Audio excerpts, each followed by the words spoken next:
Hello there and welcome. Tonight, allow me to guide you gently into the softer shadows of the past, into an age when kingdoms rose and fell not only by the sword, but by the whispered counsel of queens, the ink-stained fingers of scholars, and the unwavering strength of women who shaped history from behind the veil of time. So settle in, breathe slowly, let your limbs rest, and let your thoughts drift across the centuries.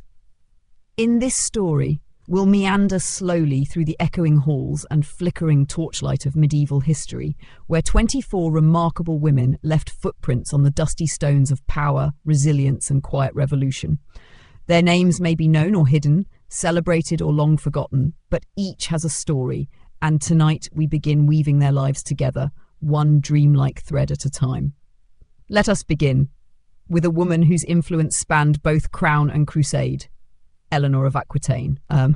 In the mellow light of a spring morning in 12th century France, a girl was born into a lineage of power. Her name was Eleanor, not just a girl, but heiress to the vast and rich duchy of Aquitaine, a land that stretched from the silver waves of the Atlantic to the fertile bends of the Garonne River. She was no ordinary noble daughter. Raised amidst poets and troubadours, the lilt of the Languedoc flowing through castle halls, Eleanor was taught not just to rule, but to dazzle. Her court hummed with song and riddles, where words danced like fireflies, and chivalry wasn't just a tale, it was lived. At 15, her father died, and with a signature of inheritance, she became Duchess of Aquitaine in her own right, one of the most eligible women in Europe. King Louis VI of France, aging and heavy with concern, moved swiftly. He married her off to his son, the future Louis VII, ensuring that the prized duchy became tied, if only by thread, to the crown of France. But Louis was not like Eleanor. He was gentle, devout, and scholarly, a monk disguised as a monarch. Where she sparkled with cleverness and fire, he moved slowly, wrapped in ash-coloured robes of piety. Their marriage, forged in duty, cracked at the edges from the start. They journeyed together on the Second Crusade, she in flowing armour leading her vassals from Aquitaine, he drawn toward Jerusalem and its sacred stones. But the pilgrimage became a bitter march. Rumours clung to Eleanor like dust, whispers of her boldness, her defiance, her supposed liaisons. One even spoke of an intimacy with her own uncle, Raymond of Antioch, who she supported politically and emotionally as Louis hesitated on military action. The tensions swelled, snapping into icy silence. By the time they returned to France, their marriage was little more than ritual, and soon after it was annulled, declared invalid due to consanguinity, a pretext easily spun for a union that never truly bonded heart to heart. But Eleanor did not retire to a nunnery, nor fade into embroidered silence. Instead, only 8 weeks later, she married again to a man younger, wilder, and infinitely more dangerous, Henry Plantagenet, future King Henry VI of England. Their union was not only passionate but political. With it, she became Queen of England and mother to 8 children, including Richard the Lionheart and King John. Between them, they would both love and war with her.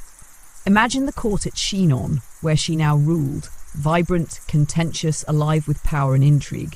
She sponsored poets and philosophers, wrote letters with sharp wit and piercing diplomacy, and held sway over lands more vast than those ruled by any monarch in Europe. But her boldness did not sit quietly under Henry's crown. They quarrelled. He betrayed her with mistresses, and she, perhaps, with more than whispers of rebellion. When her sons rose against their father in revolt, the famed Great Revolt of 1173, Eleanor was no passive queen. She was accused of supporting her sons, of fanning the embers of their resistance, and for this she paid dearly. Henry had her arrested. For 16 years she lived in confinement, not in a dungeon of chains and rats, but a queen's prison all the same, guarded, silenced, watched. Yet even there, she waited, composed letters, kept her mind sharp, she endured, and then Henry died. Her son, Richard the Lionheart, freed her instantly. No longer the silenced queen, she became a regent in all but name while Richard went crusading.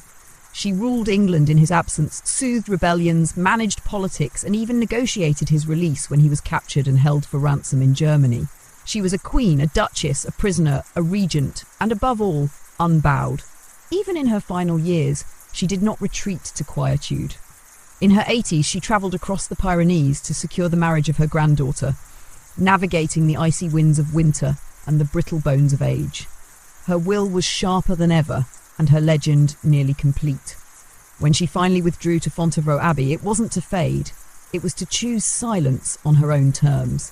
There, surrounded by tapestries of her own story, she died at the age of 82, a remarkable feat in her time. Eleanor of Aquitaine. She wasn't simply a woman of her era, she was the era. Through marriage, diplomacy, and sheer force of character, she bridged France and England, poetry and politics, crusade and crown. Her legacy threads through the heart of medieval history, shimmering like candlelight across stone walls.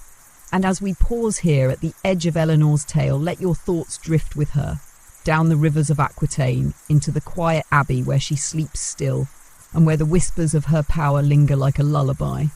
Let yourself rest now, for tomorrow we shall step gently into the story of another woman, one whose life unfolded in ink, conviction and flame. The wind carried with it the smell of parchment and purpose. Where Eleanor's voice echoed in the courts and battlefields, the woman who followed her in our quiet journey left her words carved in the hearts of those who would follow, long after her bones turned to ash. Tonight, we drift eastward across quiet hills, narrow streams, and into the fortified towns of 15th century France. It is here, in the modest village of Domremy, that a child would be born. One who would hear voices not from courtiers or kings, but from the heavens themselves. Her name was Joan, but history remembers her as Joan of Arc. She entered this world in the winter of 1412. Born to farmers, her life was supposed to be ordinary, a girl who would tend the flock, perhaps marry a neighbour and live by the rhythms of the land. The 100 Years' War raged on in the distance like a storm at sea, heard, but far away, until the war came closer, and the voices began. Joan was just 13 when she first heard them, gentle yet firm. She said they came from saints, Michael, Catherine and Margaret. They gave her no riddles, only direction. France was broken, they said, and she was to mend it. Imagine the stillness of the fields, the long days under the sun, and then the sudden crack in the fabric of the world. A girl, barely more than a child, hearing divine command, believing not only that it mattered, but that she must obey. Where others may have crumbled under the weight of it, Joan stood straighter. At 16, she left her village behind, not for marriage nor market, but for the king. Charles VI, the Dauphin, was adrift, uncroned and uncertain, clinging to a fragile thread of legitimacy. The English, bolstered by the powerful Duke of Burgundy, had pushed deep into France, even capturing Paris. The city of Orléans was under siege. Defeat, it seemed, was only a matter of time. Into this maelstrom walked Joan. Clothed in a red dress at first, escorted by relatives, she approached commanders and nobles, petitioning to be brought before the Dauphin. They scoffed. She was a peasant, a girl, but she spoke with such clarity, such fire, that even the hardened began to listen. She was questioned by theologians and bishops. They could find no madness, only certainty. Charles agreed to see her. No grand moment, no thunder from the sky. Just a court, a young man in doubt, and a girl from Domremy who had never seen a palace. The legend says he disguised himself among his courtiers, testing her, but she went to him directly, unshaken. "I know you," she said. "You are the Dauphin. God has sent me to help you." From that moment, a thread of belief stitched them together. Soon after, she was given armour, gleaming silver white, and command of troops. Imagine the astonishment of the soldiers, a teenage girl wrapped in steel, riding at the head of the army, not wielding a sword to slay, but carrying a banner of lilies, pure white, fluttering above the chaos, and she led them to victory. The siege of Orléans broke like a fever. Under Joan's command and with a fury not seen in years, the French surged forward. Town after town fell back into Charles' hands. The people began to whisper not just of hope, but of miracles. It was time, Joan insisted, for Charles to be crowned. Reims, the city of coronation, was deep in enemy territory, but Joan would not be swayed. Through danger and disbelief she pressed on, and in July of 1429, Charles VI was anointed King of France, with Joan standing beside him. A girl of 17, who had never known courtly life, who could neither read nor write, had changed the course of a nation. But the tides of politics are colder than battlefield winds. After Reims, the king's fire dimmed. He held back Joan's plans to retake Paris. He feared overreach, discontent among the nobles. Slowly, he began to pull her away from command. She remained fierce, loyal, but her star had begun to dim, not by failure, but by fear. In May of 1430, Joan was captured near Compiègne by Burgundian forces. Her enemies rejoiced. They sold her to the English, who sought not a warrior, but a symbol to destroy. For if Joan had truly been sent by God, what did that mean for their war? She was imprisoned in Rouen. The trial was cruel, designed not to seek truth, but to strip her of her legend. Over months of questioning, some sessions lasting hours on end, she stood alone, unrepresented, a teenager cross-examined by scholars and bishops alike. Her answers were steady. When they accused her of wearing men's clothing, she explained it was for protection. When they questioned the voices, she repeated them with grace. She showed courage, not of the sword, but of the soul. Eventually, they declared her guilty of heresy, of cross-dressing, of sorcery, of pride. She was sentenced to death. On a grey morning in May 1431, 19-year-old Joan was led to the stake. Witnesses said she asked for a cross and someone made one hastily from bits of wood. As the flames rose around her, she called out to God. The fire consumed her, but her legacy was already burning brighter. Years later, the church would revisit her trial and declare her innocent. In 1920, she was canonized a saint, but her true sainthood had already been written in the minds of those who saw her ride into battle, in the hearts of peasants who believed again, and in the silence of kings who knew they'd been saved. Joan of Arc. She was no queen, no noble, no scholar, just a girl who believed, completely fiercely, that she was meant to change the world. And she did. As you rest now, imagine her banner waving over a field of mist. Not in battle, but in memory, a soft glowing thread in the long tapestry of time. The candlelight flickers once more, and we now turn to a different kind of court. Not one of steel and fire, but of scholars and scripture, of silence turned into thought, and thought into change. From the thundering battle cries of Joan, we now drift into a more hushed world, into the cloistered calm of 12th century Germany, where parchment whispered beneath careful fingers and wisdom flowered beneath a wimple. Her name was Hildegard of Bingen.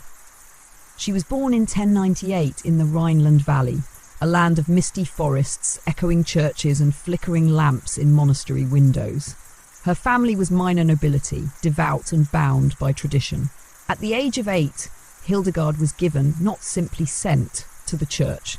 A gift, they called it, a tithe of the family's devotion. She was placed under the care of Jutta, an anchoress who lived in voluntary enclosure beside the monastery of Disibodenberg. For most children, this would be a kind of ending, a slow fade into obscurity spent behind cloistered walls. But for Hildegard, it was a beginning. The anchor hold was no simple room. It was a space for meditation, for devotion, and as it turned out, for revelation.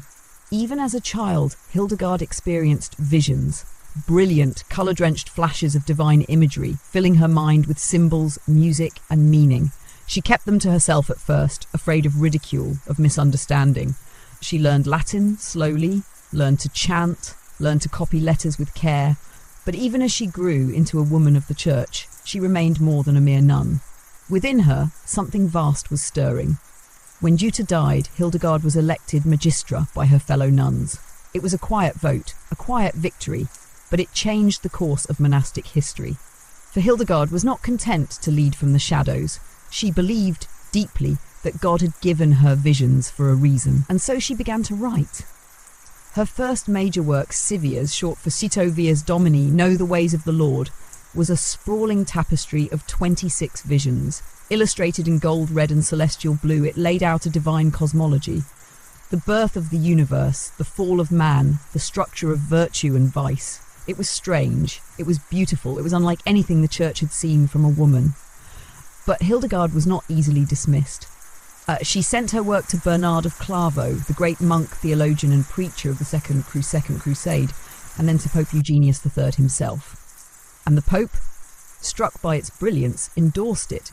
He gave her permission to speak, to write, to teach, a woman authorised by the papacy to preach. It was almost unheard of. But Hildegard was not finished. She moved her growing community to a new monastery on the Rupertsberg near Bingen. Her name would forever carry that place within it. There she composed music. liturgical songs that soared like birds through stone chapels, melodies that carried a different kind of power. Not war songs, but songs of divine light. Over 70 compositions survive. They are haunting, high, almost unearthly. Unlike the plain song of her peers, Hildegard's music floated, glittered, and rang like bells in a dream. They were meant to lift, to pierce the veil between flesh and heaven. But she was not only a visionary and composer, she wrote texts on medicine, herbs, and the human body, blending spiritual insight with empirical observation. She believed that illness came from imbalance, that the body was a mirror of the soul. Her Physica and Causae Curae catalogued hundreds of plants, stones, and treatments. Long before the word science was common, Hildegard practiced something close to it, and still she wrote letters. Hundreds, to emperors, to abbots, to wayward bishops. She scolded them, advised them, pleaded with them. She wrote to Frederick Barbarossa, the Holy Roman Emperor, warning him not to interfere with the church. She chastised clergy who ignored justice. She comforted the sick and uplifted the doubting, always with clarity, always with a sense of divine purpose. She was not immune to struggle. When she defied church orders to exhume a man buried on holy ground, a man who had been excommunicated, she faced interdict. Her convent was forbidden from singing the Mass. For months, her nuns endured silence, but she stood firm, arguing that the man had confessed before death and that mercy must outweigh law. Eventually, the ban was lifted. In her final years, Hildegard became almost a myth, the Sibyl of the Rhine, as people called her. Her visions continued, her writings multiplied. She described the soul, the cosmos, the harmony of spheres. She wrote a morality play, Ordo Virtutum, in which virtues sing and the devil alone is silent, unable to create music. Even in old age, she travelled to preach. Despite illness, despite exhaustion, she was driven not by pride, but by purpose. She believed that the world could be better, that light, even through a woman, could shine into the darkest corners of the church. She died in 1179 at the age of 81. And when she passed, those who were with her claimed to have seen two streams of light crossing the sky. Centuries would pass before she was formally recognised as a saint, and then in 2012 she was declared a Doctor of the Church, one of only 4 women to ever receive the title. Hildegard of Bingen, not a warrior, not a queen, but a voice, a melody in the silence, a fire that burned not with destruction, but with insight. In her writings, she described herself as a feather on the breath of God. Light, small, lifted by something beyond her. Tonight, as the winds hush and the stars press gently against the sky, let that image linger, the feather drifting upward, borne on a breath too soft to hear, yet strong enough to carry truth across the centuries. The nights grow deeper now, and we drift still further into the folds of time, not into cloisters or battlefields, but into the warm, candlelit halls of a court, where words themselves were treasures, and the woman who wielded them did so like a master artisan. Let us step softly into the world of 14th century Italy, a land blooming with art and intrigue, torn by plague and politics, and yet bright with the first fragile stirrings of what would become the Renaissance. Here in the city of Venice, veiled in fog and reverence, a young girl named Christine was born to a family of learning.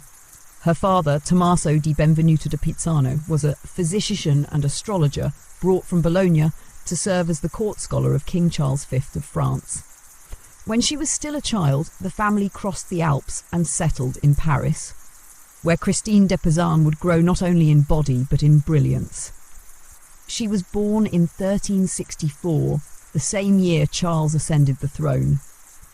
The city pulsed with poetic fervour, scribes and scholars flowing through its arteries like ink. Though girls were rarely formally educated, Christine's father ensured that she was taught Latin, philosophy and literature, offering her a world many women would never be permitted to enter. She married young, as was custom, to Etienne du Castel, a notary at court. Their union was a tender one, and for 10 years it flourished. They had children, they lived modestly, and she watched quietly as her husband supported her father, and her father served a wise and bookish king. But the tide of fortune, so often unpredictable, soon receded. First, her father died. Then the king, Charles the Wise, passed away, plunging France into chaos. And finally, her beloved husband succumbed to illness, leaving Christine widowed at 25, with 3 children, a niece, and her mother to care for. Most women would have folded inward at this point, returning to the shadows of family or forced into another marriage. But Christine chose her pen. She turned to writing not out of indulgence but necessity, to survive, to feed her children, to maintain her dignity in a world tilting against her. She began with poems, elegant and mournful. Her first works were lyrical ballades written in honour of her late husband. They touched those who read them. Noble patrons offered her support, commissioned more. And from those first delicate lines, a literary career blossomed. Christine became Europe's first known professional female writer. She wrote with purpose, with fire beneath her calm phrasing. As her confidence grew, so did the scope of her works. She delved into moral philosophy, history, politics, and most famously, into the place of women within all of it. In 1405, she composed one of her most important works, Le Livre de la Cité des Dames, the Book of the City of Ladies. It is not a dry treatise, but a vivid allegory. In it, Christine is visited by three celestial figures, reason, rectitude, and justice. They help her construct an imaginary city, stone by stone, where the accomplishments of women are laid out, defended, and enshrined.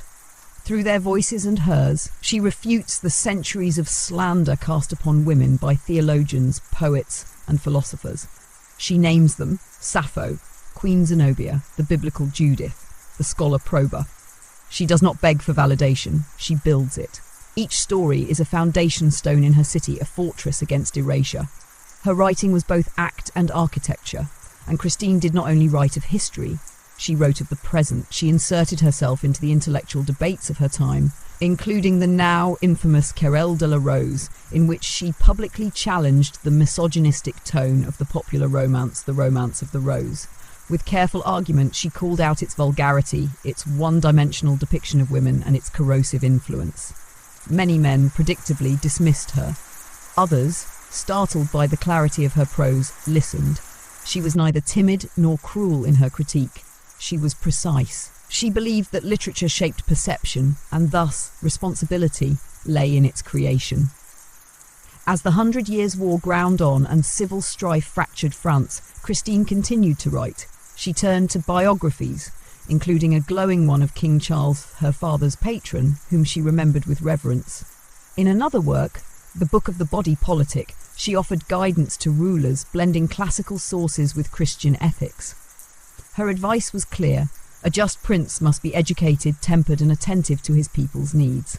But it is in her defence of women, not just their rights but their dignity, that Christine's legacy shines brightest. She saw how men quoted ancient texts to justify inequality, how they twisted scripture and literature to sideline half the population. And so she answered not with fury, but with stories, true ones, vibrant ones. Women who led, healed, wrote, and ruled. She gave voice to the silenced not with a shout, but with a book held aloft. As her years advanced, Christine retired to a convent. But even there, in the quiet of the cloister, she watched the world. And in 1429, when she heard of a young peasant girl named Joan who had turned the tide at Orléans, Christine wrote again. Her final known work, L'Odyssée de Jeanne d'Arc, a lyrical poem celebrating Joan's courage. A woman, writing in praise of another woman, who had taken up arms and changed the war Christine had spent a lifetime surviving. It was the first French text written about Joan of Arc. It was a passing of the torch. Christine de Pizan's exact date of death is unknown, but her words, so carefully laid, so purposefully placed, remained. Manuscripts of her books were copied and treasured. Her city of ladies continued to stand, page upon page, against time and tide. She had shown that a woman could write not only poetry, but policy, not only lament, but instruction. She had lived not in defiance of her womanhood, but through it, and in doing so shaped the landscape of European thought. Christine de Pizan. She asked the question, why have so many men written so many books decrying women? And then she answered, not just with reason, but with architecture, with ink, and with faith in the power of a well-built story. As you close your eyes tonight, think of her desk by the window, quill resting in its pot, a half-written page drying in the lamplight.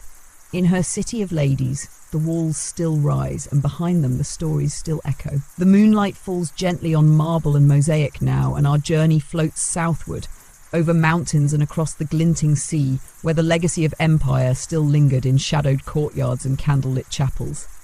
It is here, in the golden twilight of Byzantium, that we find the next thread in our tapestry. She was born into a world of shifting power and lavish splendor, in a city that was both fortress and jewel, Constantinople. Her name was Theodora.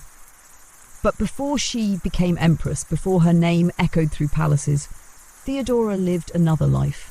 A life tangled in hardship and resilience, where each step she took was one of defiance against the weight of her birth. She was born around the year 500 CE in the low quarters of the city. Her father was a bear trainer for the Hippodrome, the great arena where chariots raced and crowds roared. When he died, her mother struggled to maintain her place, even parading her daughters before the masses, begging for mercy. There was no royal blood here, no velvet cradle, just survival. As she grew, Theodora entered the world of performance, the theatre, a place of spectacle and scandal. She was an actress, a dancer, a mime.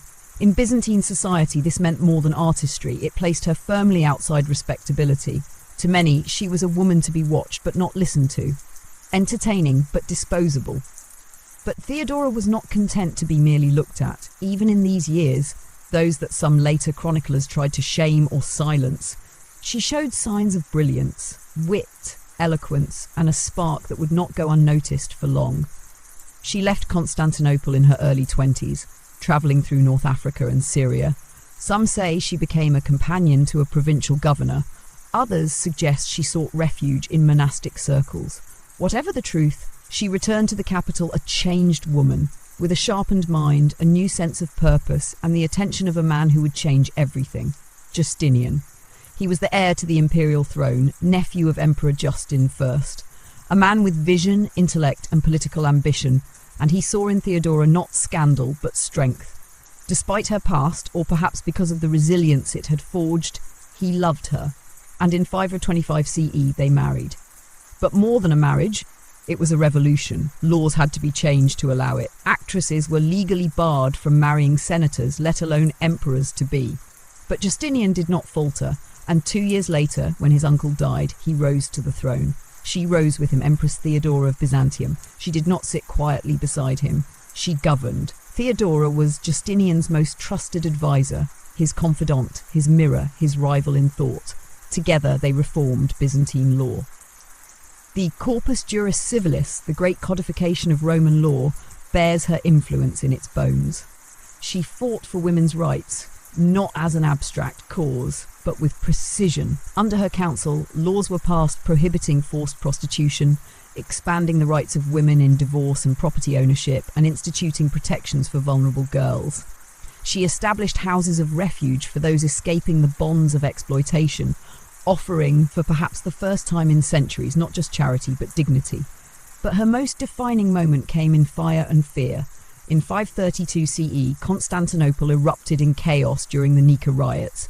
Factions in the Hippodrome, once places of sport, turned violent, driven by politics, rage and injustice. The city burned. The people shouted for Justinian's head. Advisors urged the emperor to flee, to abandon the palace, the throne, and perhaps his life. But Theodora stood firm. She addressed the court, calm and unyielding. Those who have worn the crown, she said, should never survive its loss. I will never live without this purple. The royal burial shroud is the noblest winding sheet. Her words changed the course of history. Emboldened by her defiance, Justinian stayed. Troops were sent, the rebellion was crushed, the empire and their rule endured. Theodora remained at his side for over 2 decades, an equal in spirit, if not in title. She brokered political alliances, outmaneuvered rivals, and balanced the tensions between church and state. She was often more radical than her husband, advocating for Miaphysite Christians, a theological minority persecuted by the Orthodox majority, even as Justinian tried to walk a more cautious path. Though she bore only 1 daughter and suffered from chronic illness in her later years, Theodora never faded into obscurity. She ruled until the end. Her mind clear, her hand steady. She died in 548 CE, likely of cancer. She was in her late 40s. Her passing shook the empire. Justinian, broken with grief, never remarried. For years after, he continued his reforms, expanding and codifying their shared vision. But the fire, the boldness, was hers. In the great mosaic of San Vitale in Ravenna, her image still shines, robed in imperial purple, crowned, haloed, holding a golden chalice. She looks directly outward, not as an accessory to power, but as its embodiment. Theodora, from actress to empress, from outcast to architect of empire, she shattered the expectations of what a woman could be in Byzantium, not with sword or sermon, but with resolve. She reminds us that greatness is not always born in palaces. Sometimes it rises from the dust of the arena, walks barefoot across empires, and dares to rule in a world not made to welcome it.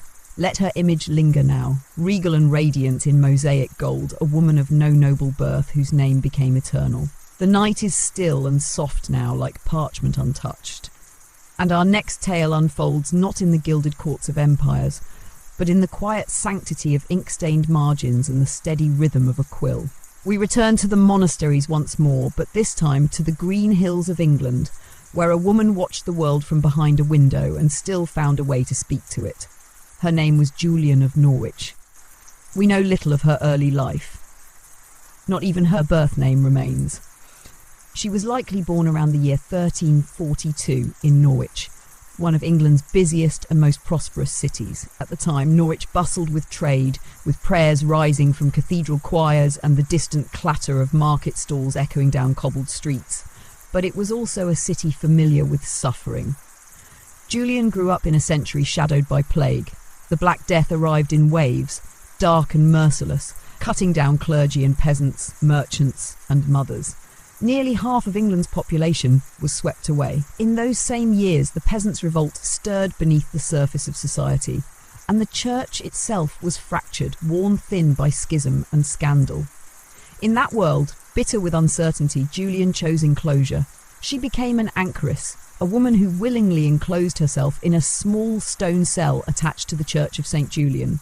From this anchorage, which took its name from the church and which she in turn adopted as her own, she would live the remainder of her life in solitude and contemplation.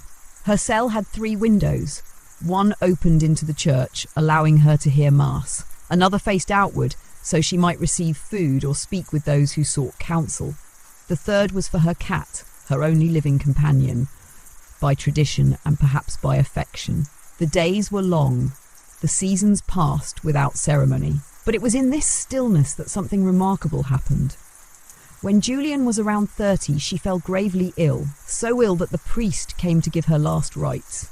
On what she believed was her deathbed, she received a series of 16 revelations, or shewings as she called them. Visions, not of judgment or doom, but of divine love, tenderness and mystery. She recovered, and then she began to write. Her text, Revelations of Divine Love, is the earliest known surviving book in English written by a woman.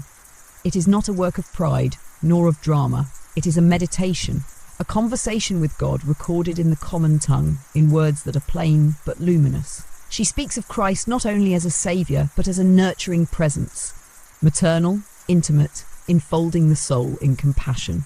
In one of her most famous visions, she sees something small and round in the palm of her hand, no bigger than a hazelnut. She wonders what it is, and God tells her, it is all that is made. She marvels that it continues to exist. It lasteth and ever shall, God says, because God loveth it. So simple, so profound.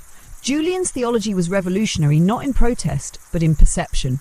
While many of her contemporaries fixated on sin and damnation, she offered a vision of God whose mercy outweighed wrath, whose love endured even in suffering.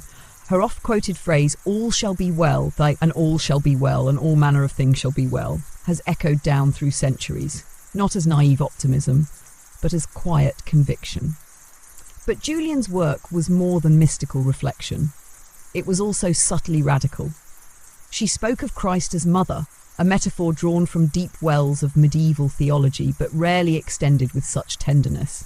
She believed that divine love could be understood through the lens of motherhood, not just nurturing, but enduring pain for the sake of the beloved, bringing forth life and cradling it with gentleness. In a time when women were often forbidden from theological discourse, Julian wrote with clarity and authority. Her work was preserved, copied, and passed hand to hand, quietly, reverently. She did not preach from pulpits, she preached from silence. And people came. Pilgrims, townsfolk, widows and wanderers, they came to the window of her cell, seeking solace, counsel and understanding. She was not a prophet of fire, but of warmth, not a reformer in the streets, but a sanctuary in stone.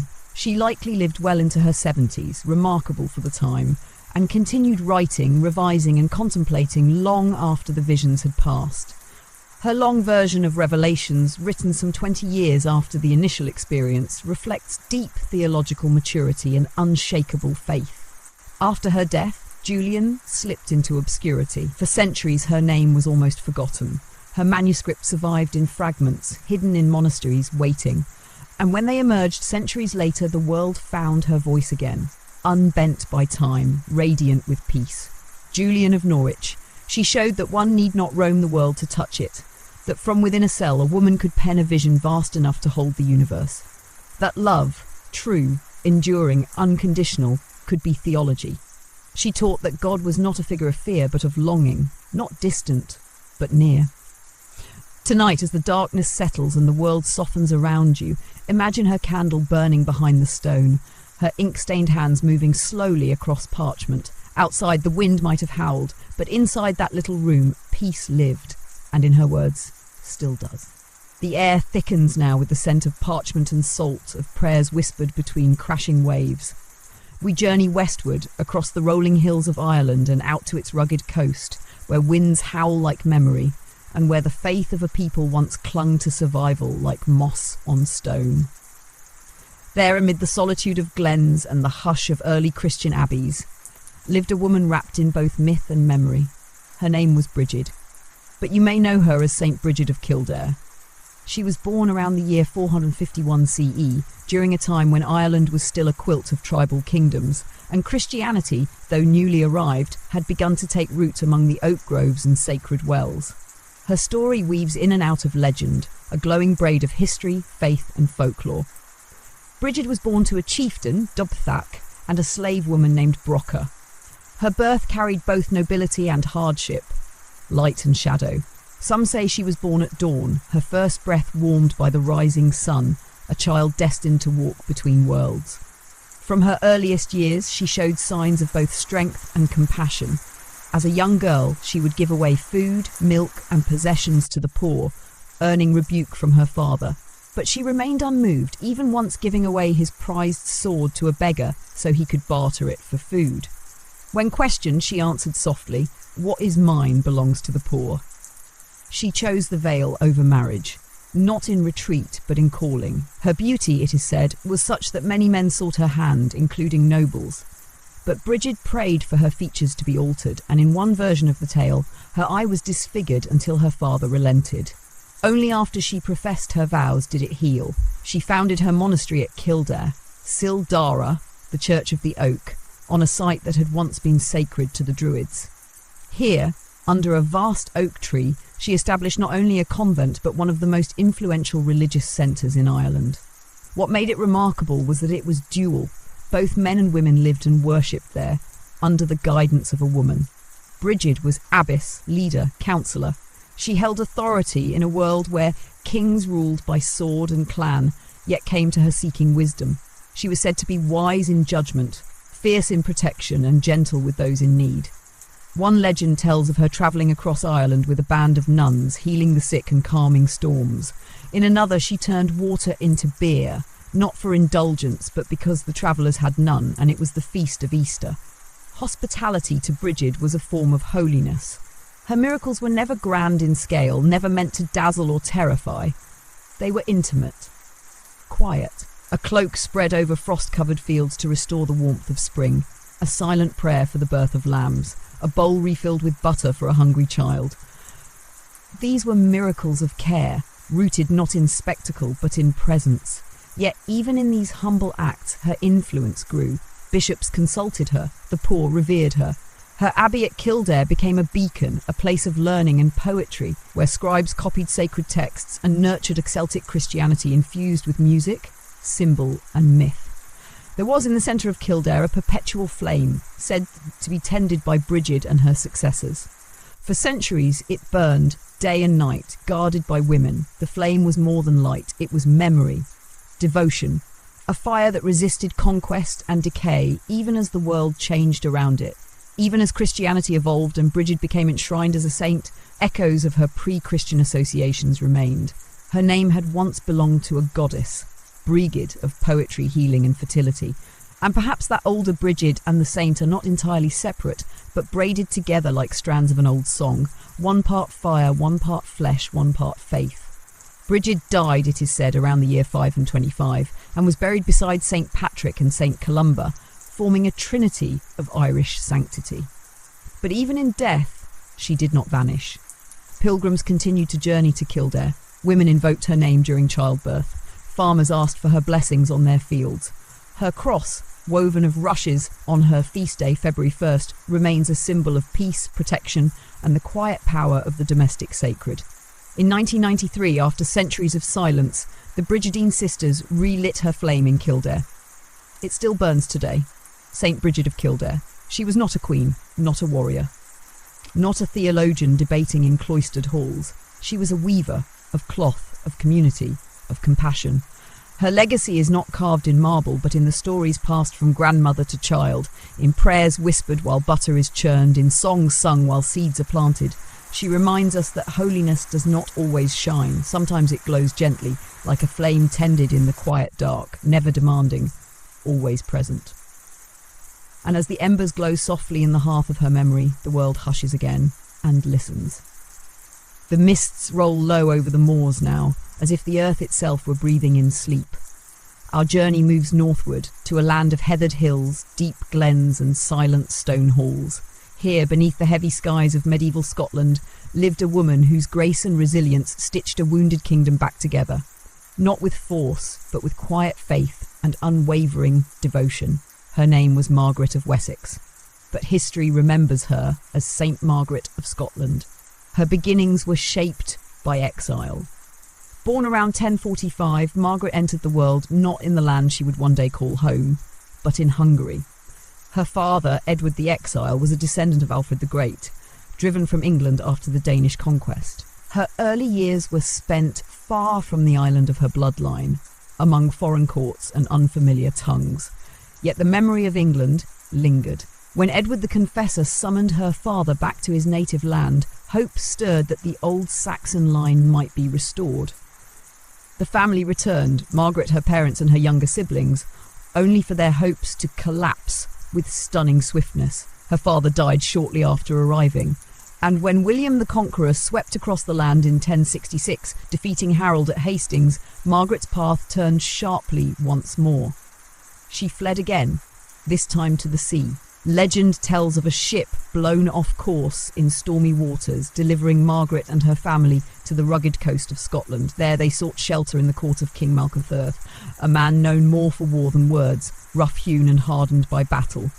And here, amid this unlikely sanctuary, something extraordinary unfolded. Margaret, a woman of learning, poise and prayer, became queen to this Highland king.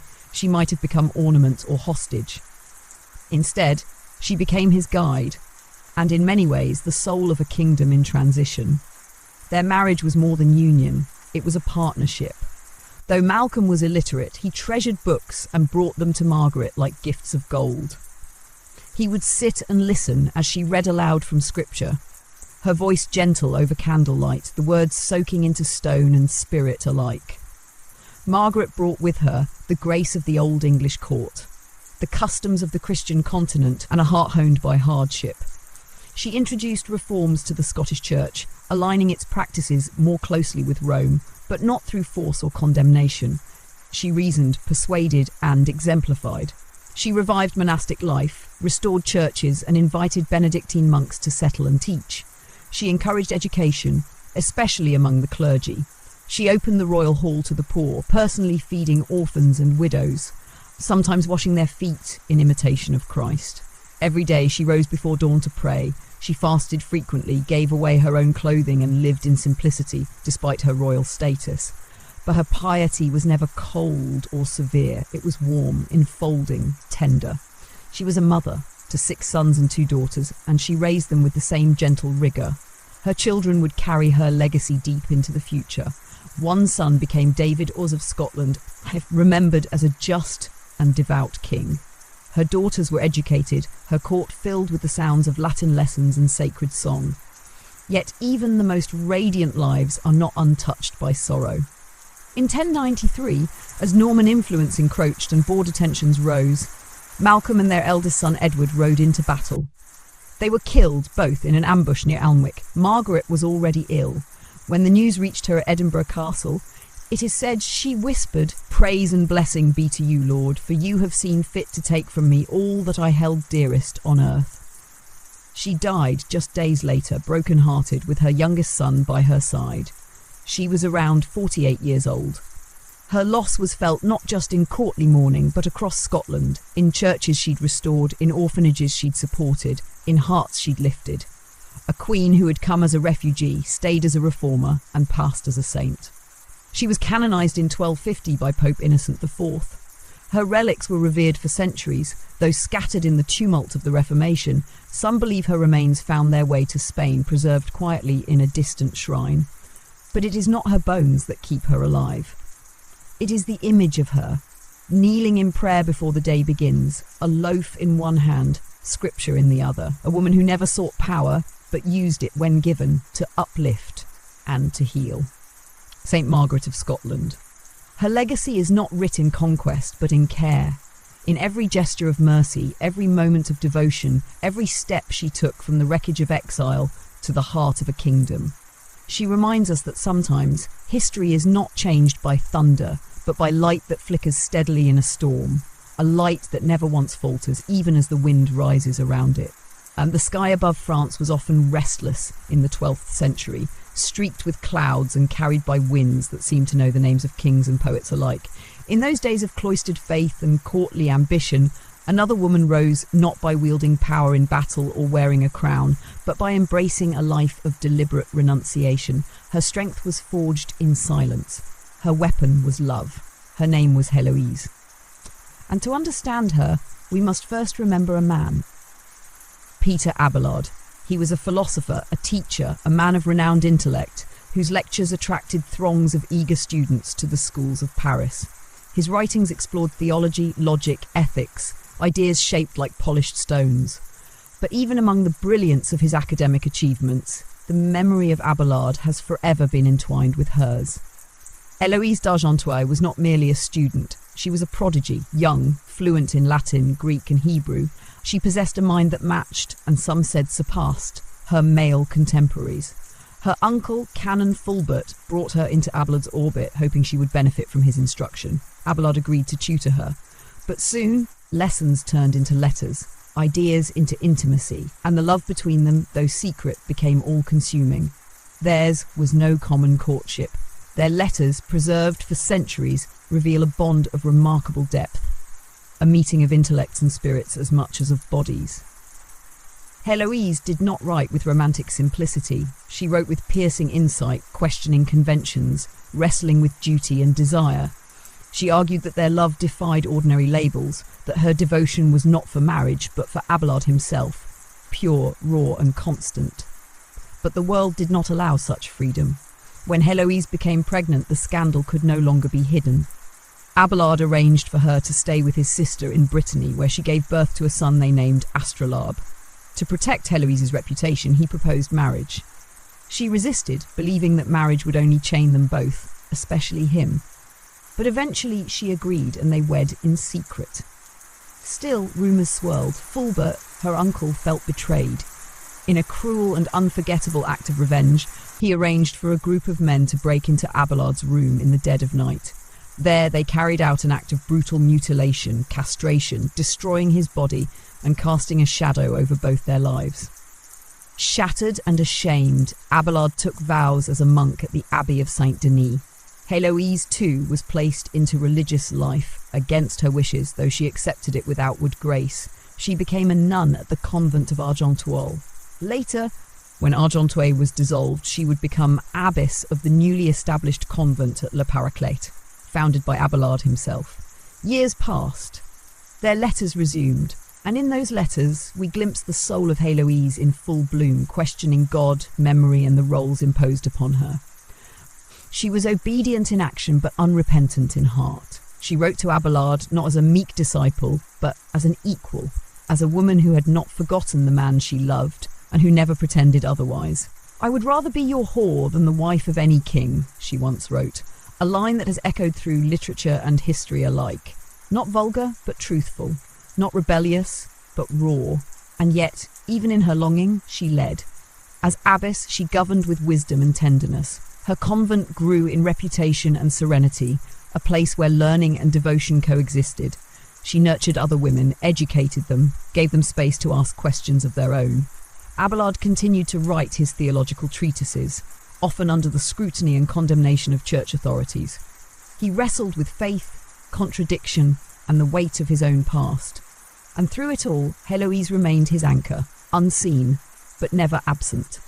When Abelard died in 1142, he was buried at Le Paraclet, per his wishes. Héloïse would join him there 22 years later. Their bones, it is said, rest side by side, though where exactly, history now debates. Some believe they were later moved to the Père Lachaise cemetery in Paris, where a shared tomb bears their names, entwined for eternity. But it is not the stone that remembers them, it is the letters. Their correspondence remains one of the most haunting and luminous documents of medieval literature, not because it tells a simple love story, but because it refuses to be simple. It wrestles with identity, duty, longing, regret, forgiveness. It reveals Héloïse not merely as a lover or a nun, but as a mind unmatched, fiercely honest, bound by fate, yet never subdued. Héloïse of Le Paraclet, a woman whose love transcended scandal, whose brilliance defied silence, whose words, written in the folds of heartbreak and devotion, still shimmer across the centuries. She did not seek martyrdom. She did not chase sainthood. She simply lived, deeply, completely, and in doing so, left behind something rare, a love both immortal and unfinished, still echoing like a soft question through the corridors of time.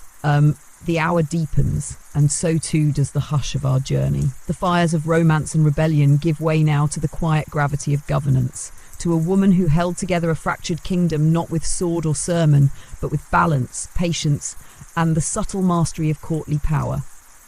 She was not a warrior, though she outlasted wars, not a conqueror, though she outmaneuvered kings. Her name was Blanche of Castile. Born in 1188 in the rich heart of Castile, Blanche was the daughter of King Alfonso VIII and Eleanor of England, herself the daughter of Eleanor of Aquitaine, whose story began our tale. And so Blanche inherited a legacy shaped by fierce queens and diplomatic minds. From childhood she was prepared for sovereignty, though her homeland would never be her stage.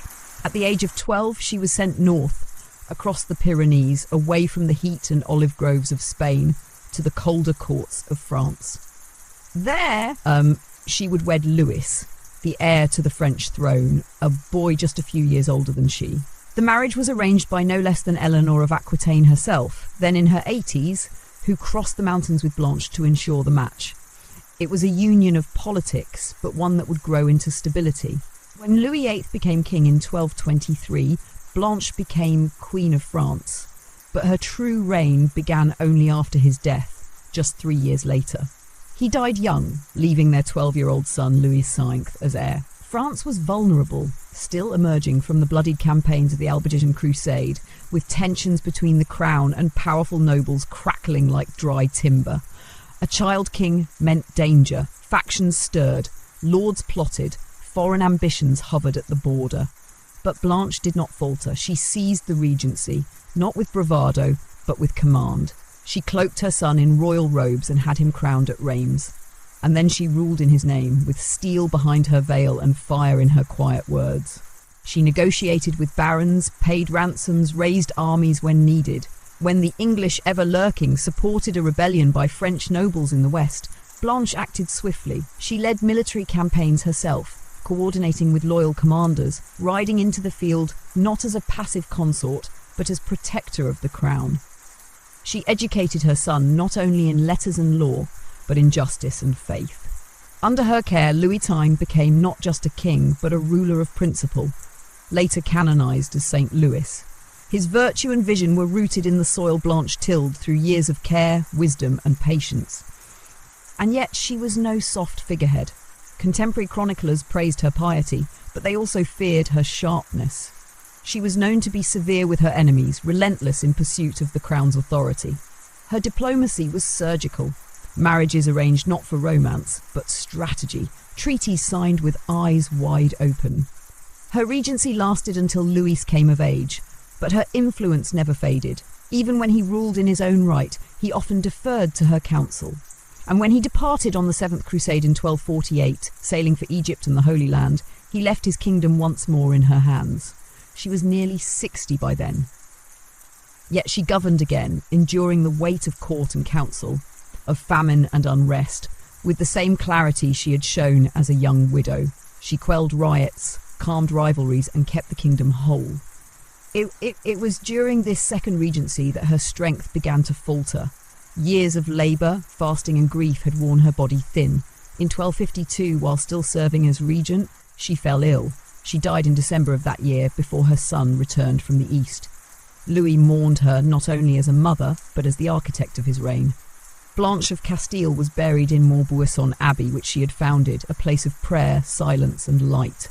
Her legacy lived not in monuments or battles won, but in the stability she crafted and the virtues she instilled. She had ruled through the chaos of minority and the void of absence. She had turned a fragile inheritance into an enduring monarchy. More than a queen, she was France's shield. And she reminds us that not all power is loud. Sometimes it wears a veil. Sometimes it walks through shadowed halls with steady feet, holding up a crown not for its own head but for another's, and in doing so lifts a nation. The darkness is deep now, a velvet curtain drawn across the sky. And in this hush we cross into a land shaped by frost and fjord, where saga and silence live side by side. Into the northlands of medieval Scandinavia, where winters stretch long and the past lingers like a mist across still water. It is here, among birch forests and icy coasts, that we meet a queen whose mind carved a kingdom into unity and law, whose presence glowed not from sword or sanctity, but from sheer, clear-sighted power. Her name was Margaret of Denmark, but history would remember her as Margaret I of Denmark, Norway and Sweden, the queen who forged the Kalmar Union. She was born in 1353, the daughter of King Valdemar IV of Denmark and Queen Helvig of Schleswig. She was the youngest of their children, a girl with little chance of inheritance in a world where thrones passed through sons. But fate had different plans. At the age of 10, Margaret was betrothed to King Håkon VI of Norway, himself the son of the Swedish king. It was a political marriage designed to weave dynastic threads across 3 Nordic realms. She sailed away from Denmark, a child bride destined for foreign courts and colder mountains. But Margaret did not flinch. At 16, she gave birth to a son, Olav. And when her father died shortly after, leaving the Danish throne precarious, she moved swiftly. With the support of Danish nobles, she secured the crown for Olav, a boy only 5 years old, and herself as regent. It was here that Margaret first revealed her quiet brilliance. She ruled Denmark in her son's name, even as she advised her husband in Norway. She walked a careful path between rival noble factions, negotiated peace with the Hanseatic League, and stabilised the treasury. Her decisions were deliberate, calm, and nearly always effective. When Håkon died, she became regent of Norway as well. 2 crowns, 2 realms, 1 woman, governing with poise across sea and storm. Then 1387, tragedy struck.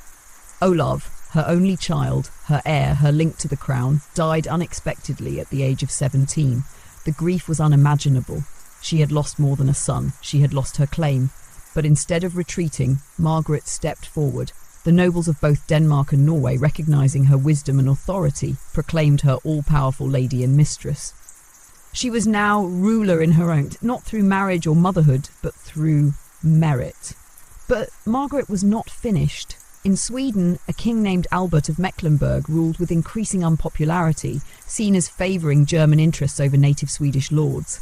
In 1388, the nobles of Sweden sent envoys to Margaret asking for her intervention. She accepted, not in haste, but in certainty. She marched into Sweden and defeated Albert's forces at the Battle of Årsley. By 1389, she held all 3 crowns, Denmark, Norway and Sweden, though she never officially named herself queen of each. Instead, she ruled through a carefully crafted title, sovereign lady and ruler of the kingdoms of Denmark, Norway and Sweden. In 1397, under her guidance, the three kingdoms were formally united in the Kalmar Union, a single political entity under one monarch meant to preserve peace and resist foreign domination, especially from the powerful German Hanseatic merchants. Though she placed her grandnephew Eric of Pomerania on the throne as king, Margaret retained full control. Eric was a symbol, Margaret was the mind. She moved between courts, resolved disputes among nobles, ensured the stability of the new union. She reformed currency, strengthened the rights of local farmers, and even intervened in church appointments. A rare and bold move in an age where papal authority still loomed large. Her rule was not without resistance. Some nobles bristled at her authority. The Hanseatic League viewed her with suspicion. But Margaret navigated these waters as only she could, with patience, resolve, and unshakable calm. She wore her power lightly, never demanding to be called queen, and yet she governed like one of history's most effective monarchs. In 1412, while negotiating peace in the Duchy of Schleswig, Margaret fell ill with the plague. She died aboard her ship near Flensburg, far from her court, but still in command until her final breath. Her body was returned to Denmark and buried in Roskilde Cathedral, the resting place of kings. A grand tomb was erected, but her legacy lives not in stone, but in the political unity she forged, one that lasted for more than a century after her death. Margaret I of Denmark, Norway, and Sweden, a woman who ruled not through lineage but through intellect, not through force but through foresight. She held together lands divided by language, geography, and culture, and stitched them into something new, with threads of compromise and will. In the harsh, cold light of northern dawn, her name still echoes, not in storm or fury, but in the calm, steady voice of one who knew how to lead a fractured world into stillness. The stillness now is vast and blue, like the open sea before a journey, and across those waters we travel again, this time southward, to a city where domes rise above marble and minarets catch the dawn. Constantinople, again, but in a different age.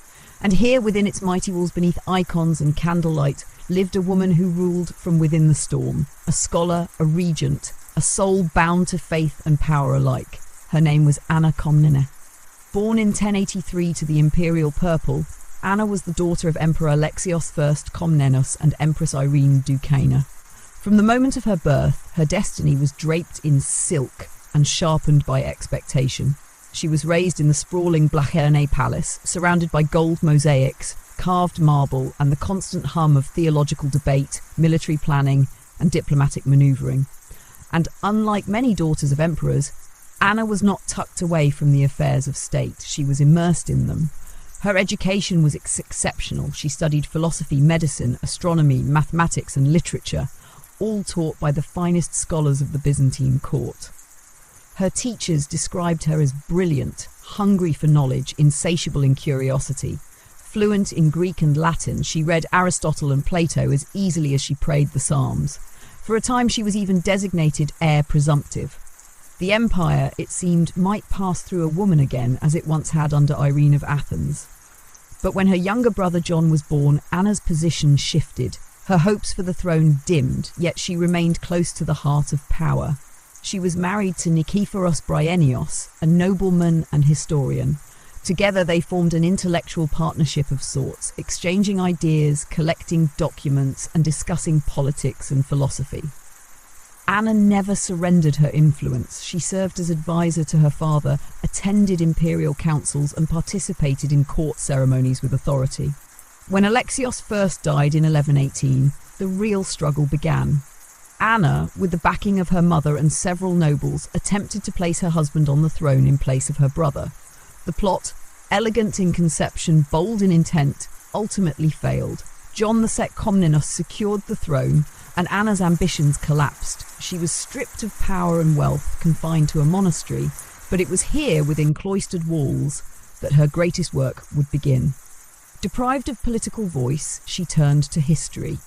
She began writing the Alexiad, a massive, carefully crafted chronicle of her father's reign, spanning 15 books and covering the political, military and theological landscape of the Byzantine Empire during the First Crusade. The Alexiad is more than a biography. It is a masterwork of literature, rich in detail, rhetorical flourish, and deeply personal perspective. Anna wrote with admiration but not blind reverence. She documented diplomatic intrigues, the empire's complex relationship with the Western Crusaders, and the intricate challenges of ruling a fragile realm. She criticized the Latin invaders who passed through Constantinople, condemning their greed and lack of discipline. She wrote of court politics with precision, always with the memory of her father glowing at the center. And through it all, her own voice flickers beneath the surface, proud, wounded, and brilliant. She referred to herself in the third person, often humbly, but with unmistakable presence. She was a historian, yes, but also a philosopher, a physician, and a daughter still trying to prove her worth, still trying to shape how the world would remember the reign she had lived so intimately within. The Alexiad is the only known historical account of its kind written by a woman in the Byzantine era. It offers not only political narrative, but insight into the inner workings of an empire in transition, the subtleties of power, the fragility of alliances, the burden of succession. Anna Komnene lived out the rest of her days in the convent of Kecharitomen, a space she transformed into an intellectual sanctuary. She gathered a circle of scholars and continued her studies, even as the world outside turned and changed without her. She died sometime around 1153, her manuscripts complete, her vision sealed in ink. Her name faded for centuries, her writing largely dismissed or misunderstood, categorized merely as familial praise or female sentimentality. But in time, scholars returned to her with new eyes, and saw not only the daughter of an emperor, but a historian of rare intellect and power. Anna Komnene, a woman who bore both ambition and exile, who turned disappointment to documentation, and who carved her legacy not in stone or blood but in language. Her words, elegant, defiant, enduring, remind us that even behind monastery walls, history can be shaped by the hand of a woman with something still to say. She wrote the world as she saw it, vividly, politically, passionately. And because she did, we can still walk the corridors of Byzantium with her, hearing the echo of sandals on marble and the turning of pages in the quiet room where a would-be empress became a witness to an empire. The candlelight grows softer now, casting long shadows across stone and vellum. Our journey turns toward the crossroads of West and East, faith and empire, where the weight of a crown could rival the burden of a soul. And in this solemn twilight, we meet a woman who lived not only at the heart of power, but at the edge of salvation itself. Her name was Melisende, Queen of Jerusalem. She was born in 1105 in the embattled Kingdom of Jerusalem, a realm carved from conquest, a fragile outpost of Christianity pressed between desert winds and foreign claims. Her father was Baldwin II, a French crusader turned king.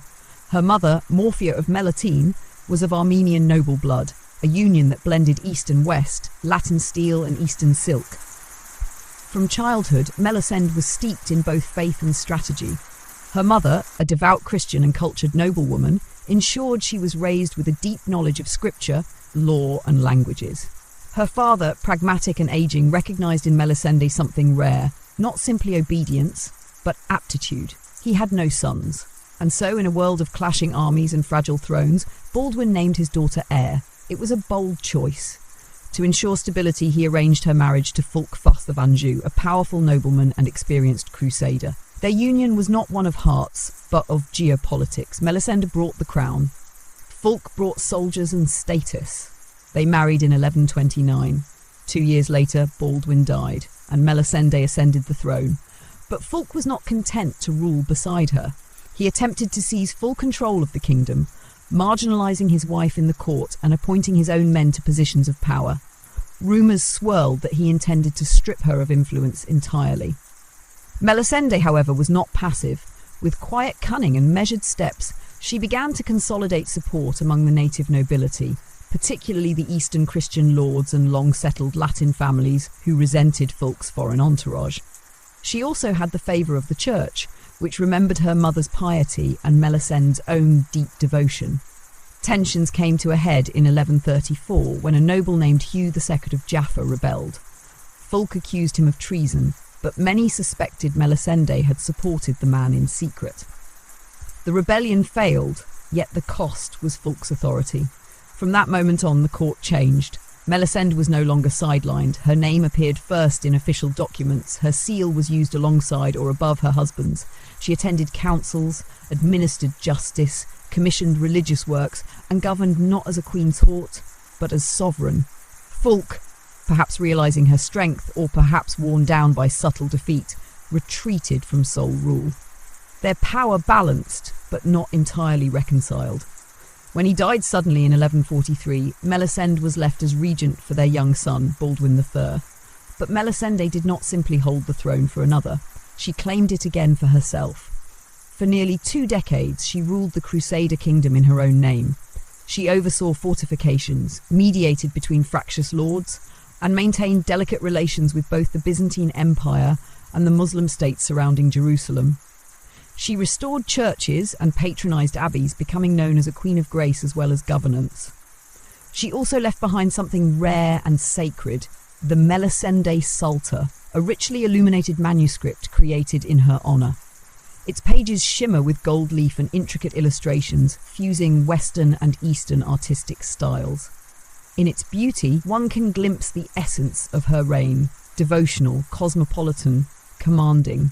But peace was fragile. When her son Baldwin III came of age, tension grew. The kingdom could not bear 2 monarchs of equal strength. Baldwin demanded full authority. Melisende, reluctant to cede her power, resisted. For a time they ruled in parallel, 2 courts in one land.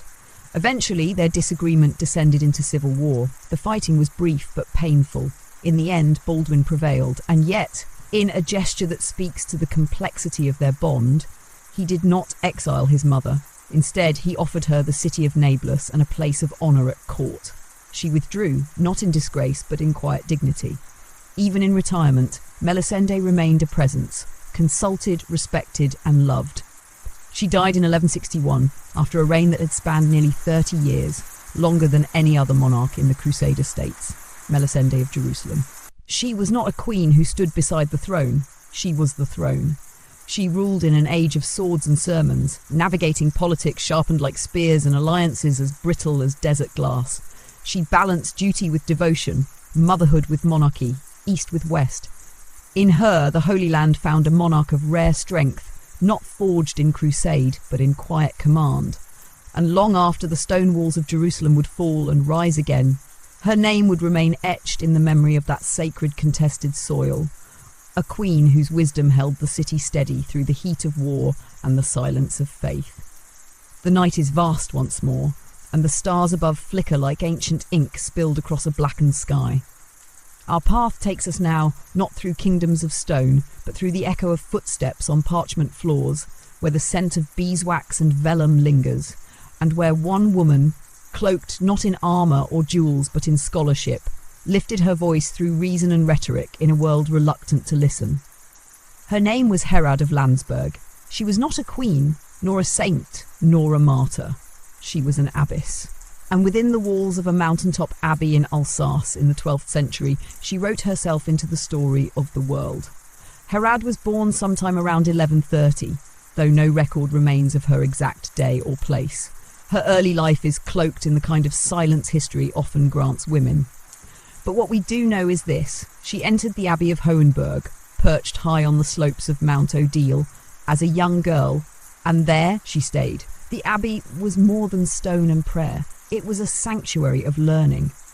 Hohenberg had been revived by the powerful reformer Bishop Otto of Strasbourg and entrusted to a community of noblewomen. Women expected to be pious, yes, but also educated.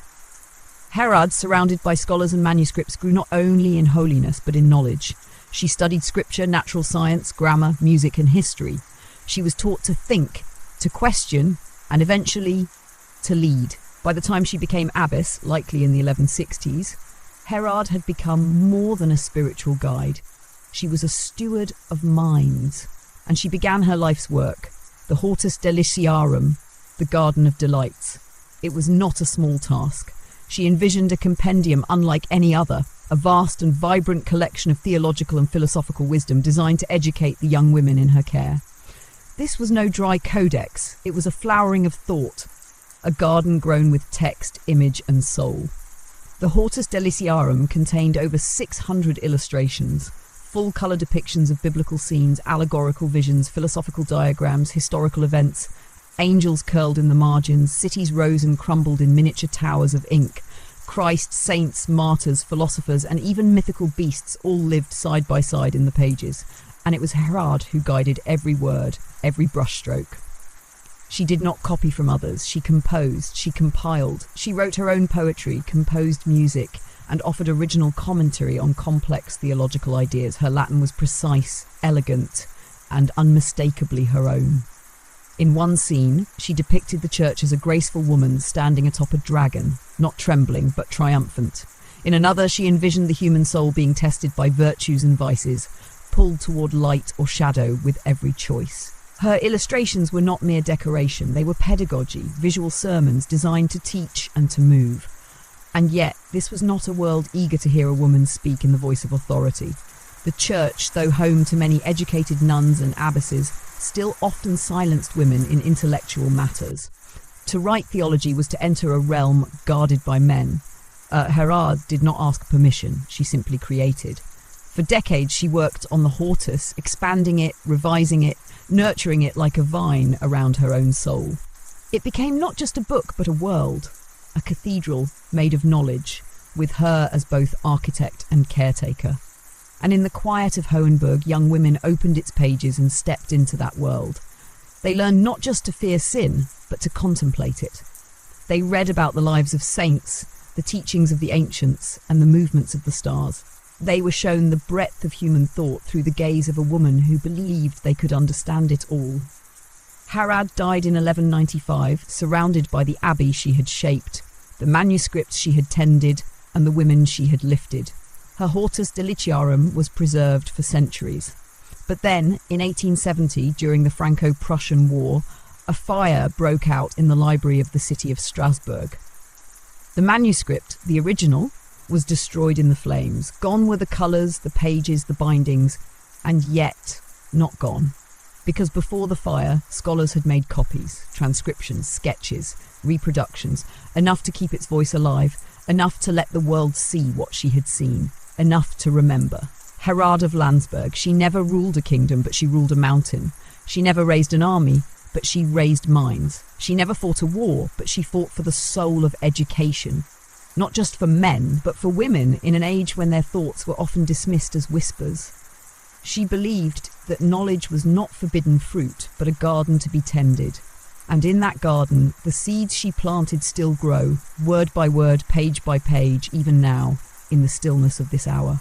The hours pass like drifting petals now, slow and untroubled, as we walk deeper into the twilight of medieval memory. The air is tinged with incense and ink once again, and through narrow abbey corridors and windswept cloisters, we come to a figure cloaked not in royalty or rebellion, but in something rarer, pure contemplative brilliance. Her name was Clare of Assisi. Born in 1194 into a noble family in the hilltop town of Assisi in central Italy, Clare grew up amidst velvet, marble, and the clatter of silver on polished tables. Her family, the Offreduccio, were powerful landowners, proud of their bloodline and their place within the aristocratic lattice of Umbria. Clare was raised for a life of courtly decorum, poised to marry a man of equal rank and manage a household, as was the custom of her kind. But her soul whispered otherwise. She was still a child when she began to feel it. A pull, not toward the world, but away from it, not toward wealth, but toward something simpler, sharper, something divine. When she was in her teens, that whisper became a voice. It came not from the jewelled halls of her family estate, but from the streets of Assisi itself, where a man, once a rich merchant's son, had stripped himself of worldly possessions and begun preaching poverty, barefoot, beneath the open sky. His name was Francis of Assisi. His teachings were not new, but they were alive. He spoke of Christ as a brother, of the earth as mother, of poverty not as suffering, but as freedom. Clare watched from a distance at first, her curiosity blooming in the shadows of chapels.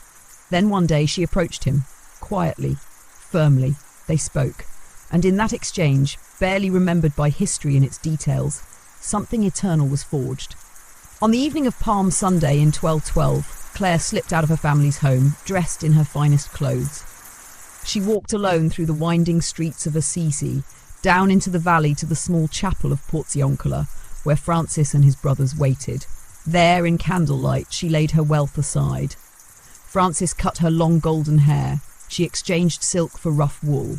She renounced her inheritance, her title, her future as the world defined it. She was just 18.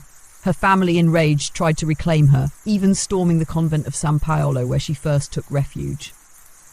But Claire clung to the altar, her arms wrapped around its cold stone, refusing to be taken back. Her father sent relatives, even guards. Still, she refused. Eventually, they relented. Claire belonged to no one now but God. She soon moved to the church of San Damiano, a crumbling sanctuary that Francis had rebuilt with his own hands. There, she established a new religious order, the Poor Ladies of San Damiano, later known as the Poor Clares. Unlike the more established monastic orders of the time, which often accepted dowries and maintained some measure of wealth, Clare's order embraced radical poverty. The sisters owned nothing, not individually, not communally. They survived on alms and the labour of their hands. They slept on straw mats, wore coarse tunics and lived in complete seclusion, but they were not withdrawn. Clare's presence radiated a quiet strength. She was not merely holy, she was wise. Her words soothed.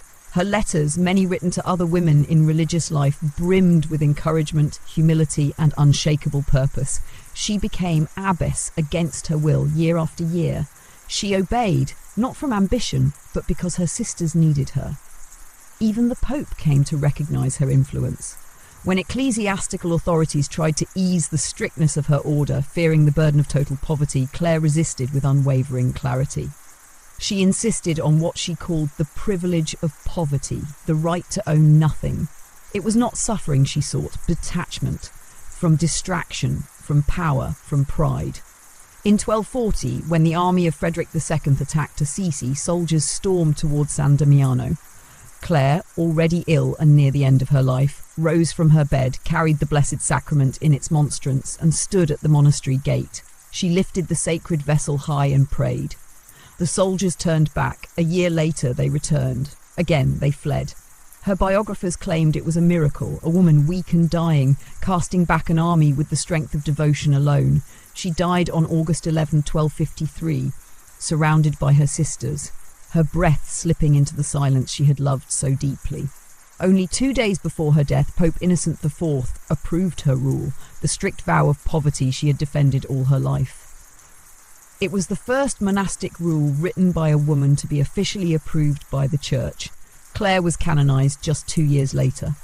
But sainthood was not her true legacy. Her legacy was a new vision of devotion, not grand, not performative, but enduring. She proved that spiritual authority did not require a pulpit or a crown. That influence could be built not by reaching outward, but by stripping everything away until only truth remained. Clare of Assisi. She walked barefoot through the world's expectations, carrying nothing but faith. Her name still glows faintly in quiet chapels, in the breeze over olive groves, in the simple, unwavering prayers whispered by women who choose silence, not out of weakness, but from strength. She did not change the world with noise.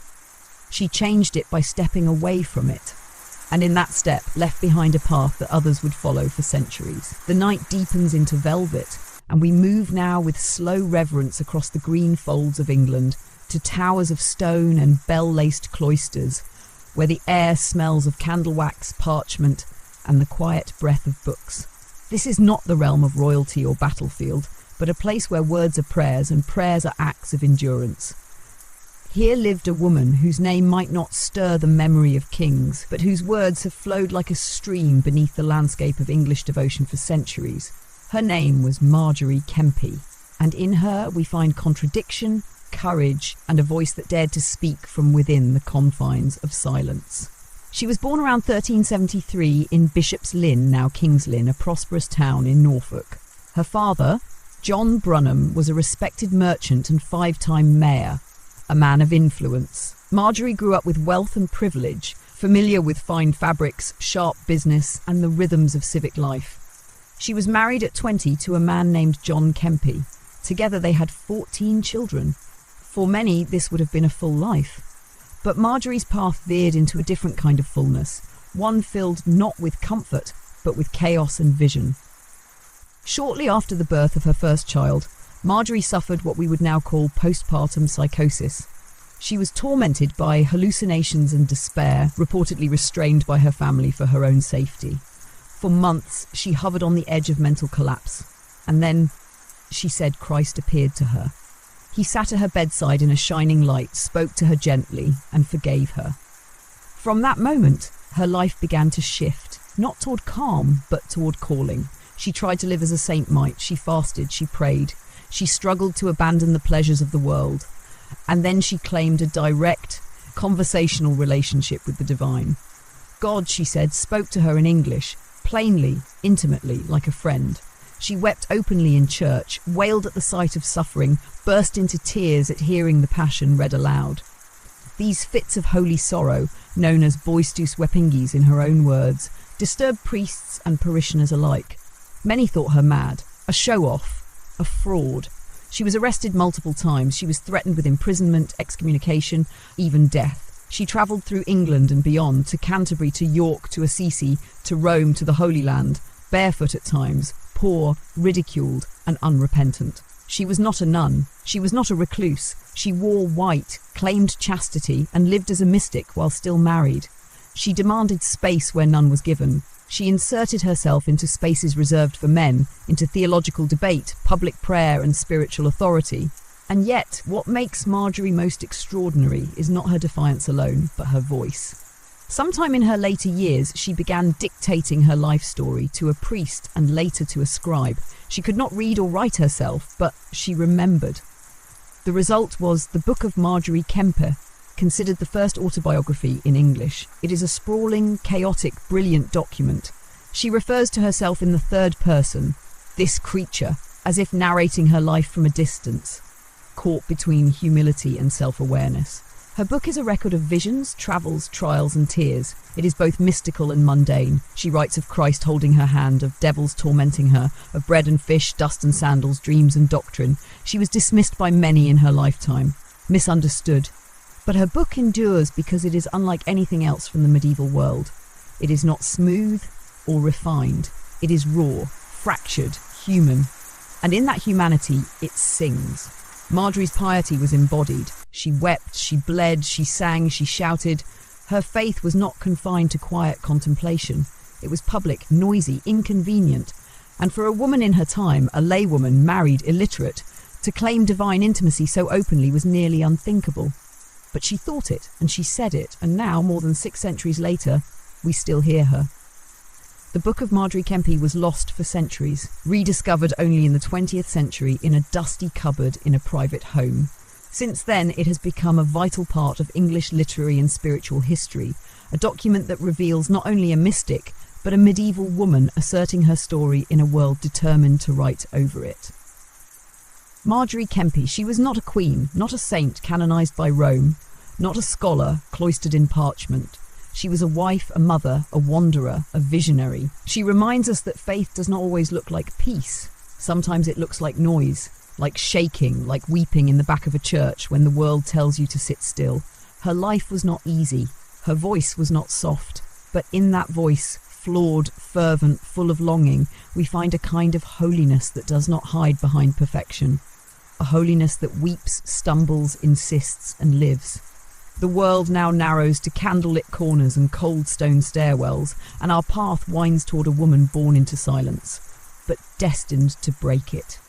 In this next chapter, we descend into a time of suspicion and superstition, of trials and confessions whispered under duress, and of one woman who, through the sheer clarity of her mind and the integrity of her voice, stood firm against a tide of fear.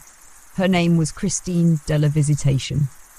But history remembers her better as Joan, or Jehanne, of France. Yet, this was not Joan of Arc. This was another woman of France, another voice beneath the weight of flame and accusation, yet with a very different fate. Her story belongs not to fire, but to reform, not to sainthood through martyrdom, but to sanctity through justice and learning. Her name in full was Jeanne des Anges. She was born in 1602 in Loudun, a small town in western France. But to understand her, we must begin in a place both spiritual and political, the Ursuline convent, where she rose to become Mother Superior. Loudun was a town simmering beneath old rivalries, tensions between Catholics and Huguenots, superstition and modernity. It was here in 1632 that Jeanne found herself at the centre of one of the most infamous possession cases in European history, the Loudun possessions. It began with voices. The nuns of the convent claimed to hear them, dark whispers in the night, shadows flickering where none should move. And the source, they said, was Father Urbain Grandier, a charismatic parish priest, politically ambitious, deeply learned, and disliked by many in power. Jeanne claimed he had bewitched her, that he had sent demons to torment her, that he had appeared in her dreams not as a man of God, but as an agent of hell.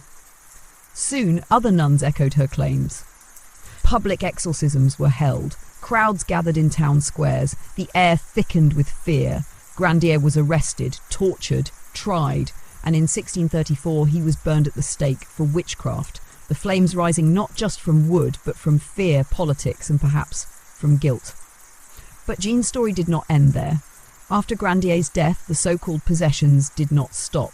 Jeanne remained afflicted, or believed she was. She continued to write, to reflect, to question the depths of what had happened. And what began as hysteria gradually shifted into something far more complex. She began a process of self-examination. She composed a spiritual autobiography, Ma Vie, one of the earliest detailed psychological accounts by a woman. In it, she described her torments, her visions, her deep inner conflicts. She did not shy away from the role she played in Grandier's execution, nor did she absolve herself. Instead, she explored the strange interplay of religious ecstasy, guilt, repression, and authority. She described moments of spiritual levitation, of divine union. She also confessed pride, envy, manipulation. She laid herself bare. What emerges from her writing is not a villain, nor a saint, but a woman, complex, intelligent, tormented, and painfully self-aware. Her later life was marked by sincere acts of penance. She withdrew from public life, dedicated herself to humility and service, and continued to write. Her confession, made not under duress but through reflection, became a window into the religious and psychological tensions of her time. Jeanne d'Arc became a symbol not of possession but of introspection. Her writings were studied by later theologians, physicians, and historians, each trying to unravel the mystery of what truly happened in Loudun. Was it mass hysteria?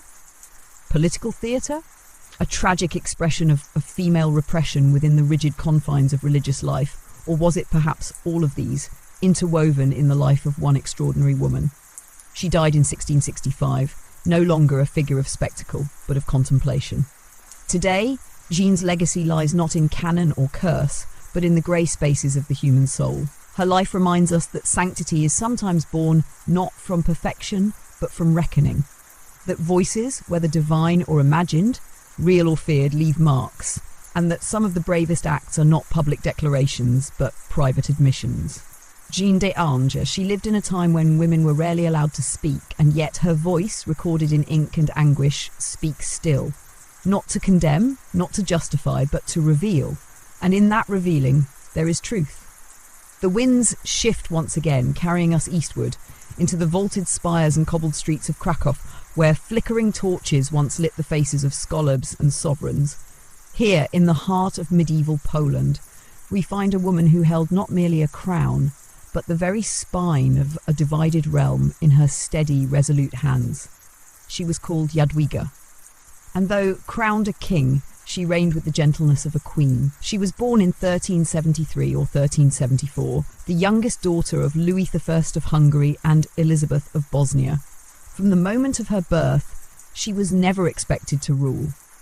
The royal path for daughters was often one of diplomacy, a pawn to secure a treaty, a name to seal an alliance. And indeed, Jadwiga was betrothed as a child to William of Habsburg, a match crafted with all the sharp logic of court politics. But when her father died in 1382 and Hungary spiralled into succession turmoil, another path opened.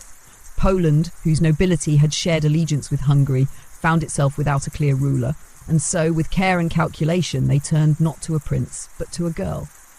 Jadwiga, 10 years old. She journeyed from Buda to Krakow, a child cloaked in velvet and shadowed by expectation. On October 16, 1384, she was crowned Rex Polone, King of Poland, not Queen. It was not a mistake.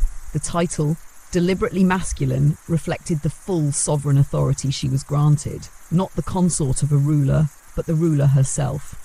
Her reign began in uncertainty. The Habsburgs demanded she honour her earlier betrothal. The nobles pushed her toward a different match.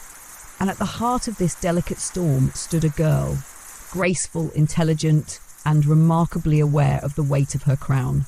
She made her decision with quiet strength. She rejected William of Habsburg, a political move that could have plunged the region into conflict, and instead accepted the hand of Jogaila, Grand Duke of Lithuania. He was older, pagan, and culturally distant. But their union held possibility. It would unite Poland and Lithuania into a vast commonwealth and extend Christianity into the pagan lands of the East. Jogaila agreed to convert to Christianity, take the name Władysław II Jagiełło, and rule alongside her. And so the union was made. Jadwiga, at just 12 or 13, had secured the largest political alliance in medieval Europe. But her work did not end at marriage. She governed actively, attending councils, managing estates, resolving disputes. Her court became known for its learning and refinement. Fluent in multiple languages, she read theological and philosophical texts and surrounded herself with scholars and clergy. She was deeply pious, but her faith was not cloistered. It was active, intellectual, and compassionate. She sponsored hospitals, shelters, and churches. Her concern for education was profound. She personally funded the restoration of the University of Krakow, which had fallen into decline. After her death, it was renamed the Jagiellonian University, one of the oldest surviving universities in the world. But beneath her crown and composure lived a woman of deep feeling. She was known to walk among the poor, speaking not from a throne but face to face. Stories tell of her giving away her jewelled slippers to a barefoot girl, of pausing during court processions to embrace children, of emptying her purse into the hands of widows. She lived not in extravagant opulence but in mindful stewardship. In 1399, after just over a decade on the throne, Jadwiga became pregnant with her first child. The court held its breath. A new heir would solidify the dynasty she had begun. But fate turned cruel. She gave birth to a daughter, also named Jadwiga, who died within weeks. Shortly after, the young queen herself fell gravely ill. On July 17, 1399, she died at only 25 years old. Her kingdom mourned as it had never mourned before. Chroniclers wrote of her death as a national wound. Bishops wept in the cathedral. The poor came in droves to pray at her tomb. The memory of her justice, her charity, her unwavering dignity, all became part of a legacy that endured long after her brief life. In 1997, Jadwiga was canonized as a saint by Pope John Paul II. But for centuries before that, she had already lived in the hearts of her people as one. Jadwiga of Poland, crowned a king, remembered as a queen, sanctified as a soul, she was a sovereign who ruled not through conquest, but compassion. A woman who understood that a crown is not merely a symbol of might, but of service. Her name remains etched into the walls of Wawel Cathedral, into the founding stones of Polish universities, and into the silent prayers of those who still walk her path, young, luminous, and utterly unshaken. The hour grows late and the hush around us grows deeper. A velvet hush that belongs to libraries and monasteries, to courtrooms and cloisters alike. Tonight we follow the thread of a woman who lived not in open rebellion or regal splendour, but in the austere brilliance of letters, language and law. Our path leads to Italy once more, to Bologna, a city humming with parchment and reason, where the minds of Europe gathered around wooden desks, ink-stained and curious. And here, in the very first flowering of European universities, we find a woman whose intellect cast a long and quiet shadow over the centuries. Her name was Betticia Gozzadini. Born around 1209 to a noble Bolognese family, Betticia came into the world with access to learning but not entitlement. For in the 13th century, even in a city as enlightened as Bologna, the realm of higher education belonged almost entirely to men. Still, Betticia's parents allowed her to study. It began with philosophy, logic, rhetoric, the classical triad that shaped the early academic world. Her talents were immediate and undeniable. Teachers noted her clarity of argument, her ease with dialectics, her ability to hold a room in silence, not with beauty but with thought, and so she stepped further in. She studied civil and canon law, two of the most prestigious and complex disciplines of her time. Law was more than dry code.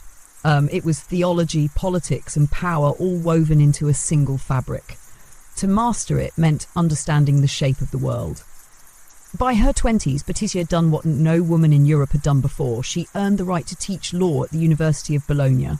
Her appointment was not ceremonial. She lectured, she debated, she sat at the head of long wooden benches, speaking to rows of robed students, many of them older than she, many of them sceptical. But she won them, not with flattery or deference, but with reason. Her voice, though quiet, did not falter. Her grasp of Roman law, of the evolving legal traditions of the Church, was unmatched. So well regarded was she that it's said she was invited to lecture publicly at the cathedral, an honour rarely extended even to men. And yet Betticia was not seeking fame. She lived simply. She wore modest clothing, often, according to legend, the robes of a scholar, rather than the garments expected of a noblewoman. In some retellings it said she donned men's attire not to disguise herself, but to remove distraction, to let her words speak more clearly than her form. She was not a reformer, not a dissenter. She did not seek to overturn the systems that kept most women out of the academy. She simply entered and excelled. She wrote legal commentary, though most of it has not survived. She is believed to have contributed to the evolving interpretations of both Gratian's Decretum, a foundational text in canon law, and the revived study of Justinian's Corpus Juris Civilis. These works form the basis of European legal thought for centuries. To write about them, to teach them, was to shape the future. And though her name faded from many official records, it lived on in legend and footnote. In the centuries that followed, Bologna remained one of the few medieval universities where women could, on rare occasion, rise to prominence. Betticia had opened a door, not with noise, but with knowledge. She died in 1261. The story goes that her funeral was grand, attended not just by friends and family, but by students, scholars, and city officials. Her coffin, it is said, was carried on the shoulders of doctors of law, wrapped in robes like her own. They walked slowly through the streets of Bologna, not in mourning alone, but in recognition. Betticia Gozzardini, a name carved softly into the bedrock of European education, a woman who stood at the lectern when few believed she belonged in the room, a mind that made no demand for exception, only space to think, to teach, and to lead others through the labyrinth of law with grace. She reminds us that brilliance does not always roar. Sometimes it sits quietly behind a desk, speaking clearly, writing carefully, and changing the course of thought, one page, one student, one generation at a time. The silence that now surrounds us is gentle and reflective, like the hush that falls across ancient stone walls after Vespers. We move eastward into colder skies and deeper forests, where kingdoms rose and fell with the rhythm of iron and snow. And in the heart of this vast trembling world, one woman ruled not by fear or fortune, but by her will, her intellect, and her vision of an empire reborn. Her name was Olga of Kiev, and she ruled alone before the world was ready. She was born around the year 890, perhaps in Pskov, or another settlement nestled deep in the Slavic north. Her early life remains cloaked in mystery. Her family, her childhood, her first thoughts, all faded into the grey of pre-Christian Rus. What is remembered begins with her marriage to Prince Igor of the Rurikid dynasty, ruler of Kievan Rus, a federation of Slavic and Finnic tribes that would one day form the foundations of Russia, Ukraine, and Belarus. Olga was likely no older than 15 when she married. She entered a court of warriors, traders, and emissaries, where rivers carried silver and fur between Byzantium and the Baltic, and where governance was often etched in blood more than ink. When Prince Igor was killed in 945, brutally executed by the Drevlians, a rival tribe who had grown weary of his heavy tribute demands, Olga was left a widow and regent for her young son, Sviatoslav. The Drevlians, assuming a woman alone would be easy prey, sent a delegation proposing marriage. Their prince would replace the one they had slain. Olga smiled. She invited the envoys to her city, and then she buried them alive. More envoys followed. She welcomed them with ceremony, offered a bathhouse for their comfort. Once they entered, she had the building burned to the ground. She then led a campaign against the Drevlians with measured fury. Their capital was besieged. When they offered surrender, she requested a small tribute, 3 pigeons and 3 sparrows from each household, nothing more. They were grateful. They complied. And then Olga, in a stroke of warcraft that blurred genius and cruelty, tied pieces of sulphur and burning cloth to each bird, releasing them back into the city. The rooftops caught fire. The barns, the granaries, the town burned from the inside out, with no soldier needing to lift a sword. But Olga was not merely a tactician of vengeance. She was, above all, a ruler. For over 2 decades, she governed Kievan Rus while her son was still too young to take the reins. She reformed tribute collection, replacing the violent excesses that had led to Igor's death with a more organised, sustainable system. She established administrative centres across the land, strengthening the central authority of Kiev. Under her regency, roads were built, trade expanded, diplomacy flourished, but the most striking chapter of her life, and the one that would echo through centuries, came not on the battlefield but in the sanctuary. Sometime in the 950s, Olga travelled to Constantinople, the heart of the Byzantine Empire. There, she met Emperor Constantine VII.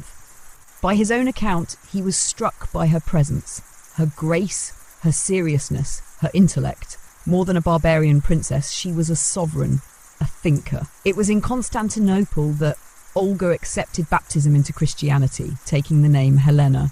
She returned to her people a baptized ruler, determined to lay spiritual as well as political foundations for the future. But her conversion was not welcomed easily. Her son, Sviatoslav, remained committed to the old Slavic gods. The nobility followed him. The people hesitated. She did not force their hands. She ruled with patience, keeping the new faith alive quietly within the court, waiting, not for conquest, but for conviction. She died in 969, long before her grandson, Volodymyr the Great, would finally convert the whole of Russia to Christianity. Yet when he did, it was her seeds he watered. Centuries later, the church would recognise what history already knew. In 1547, Olga was canonized. She became the first saint of Kievan Rus, not for martyrdom, but for her role as equal to the apostles, a title reserved for those who changed the course of faith itself. Olga of Kiev, widow, regent, warrior, diplomat, saint. She ruled in a time when women were expected to fade into veils or vanish into marriage. Instead, she carved her place into the spine of a nation, shaping its laws, its cities, its soul.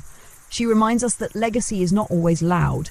Sometimes it arrives in fire, sometimes in baptismal water, sometimes in the stillness of waiting for a world not yet ready to believe. But always, it leaves a trace. And hers still lingers in cathedrals, in rivers, in the very roots of a people. The night lies heavy now, draped over distant fields and fortress walls, as we turn toward the western edge of Europe, to wine-swept cliffs and mist-veiled valleys where Gaelic tongues still whispered the old prayers, and the sacred wove quietly through every stone and shadow.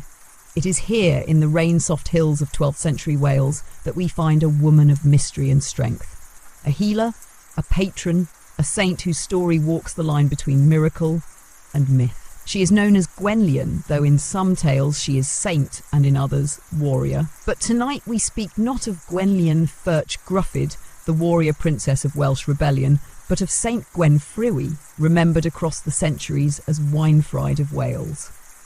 Her tale begins in the village of Tygangle in the land of Flintshire, nestled near the northern coast. Born in the 7th century to a noble Welsh family, Gwenfrwy was raised in the early years of Christianity's spread through Britain, when the ancient Celtic faith still pulsed beneath the new cross, and when saints were not yet remote figures carved in marble, but wild, wandering souls who walk through mist and thorn, barefoot, with their hands full of grace.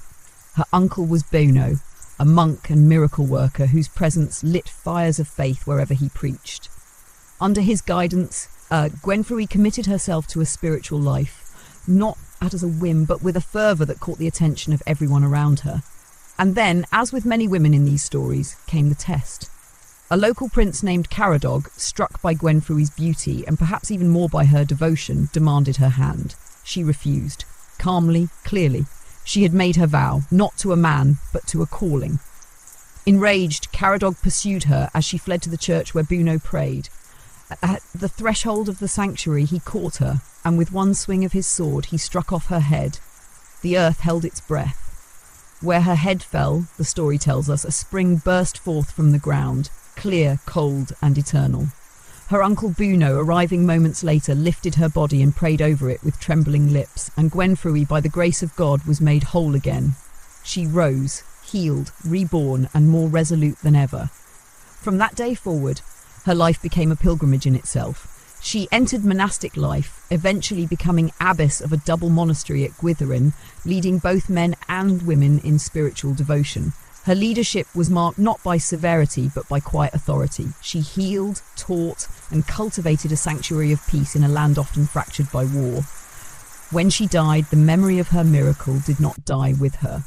The spring where her blood had once touched the earth became known as Holywell, Ffynnon Gwenfrui, and it remains one of the oldest continuous pilgrimage sites in Britain.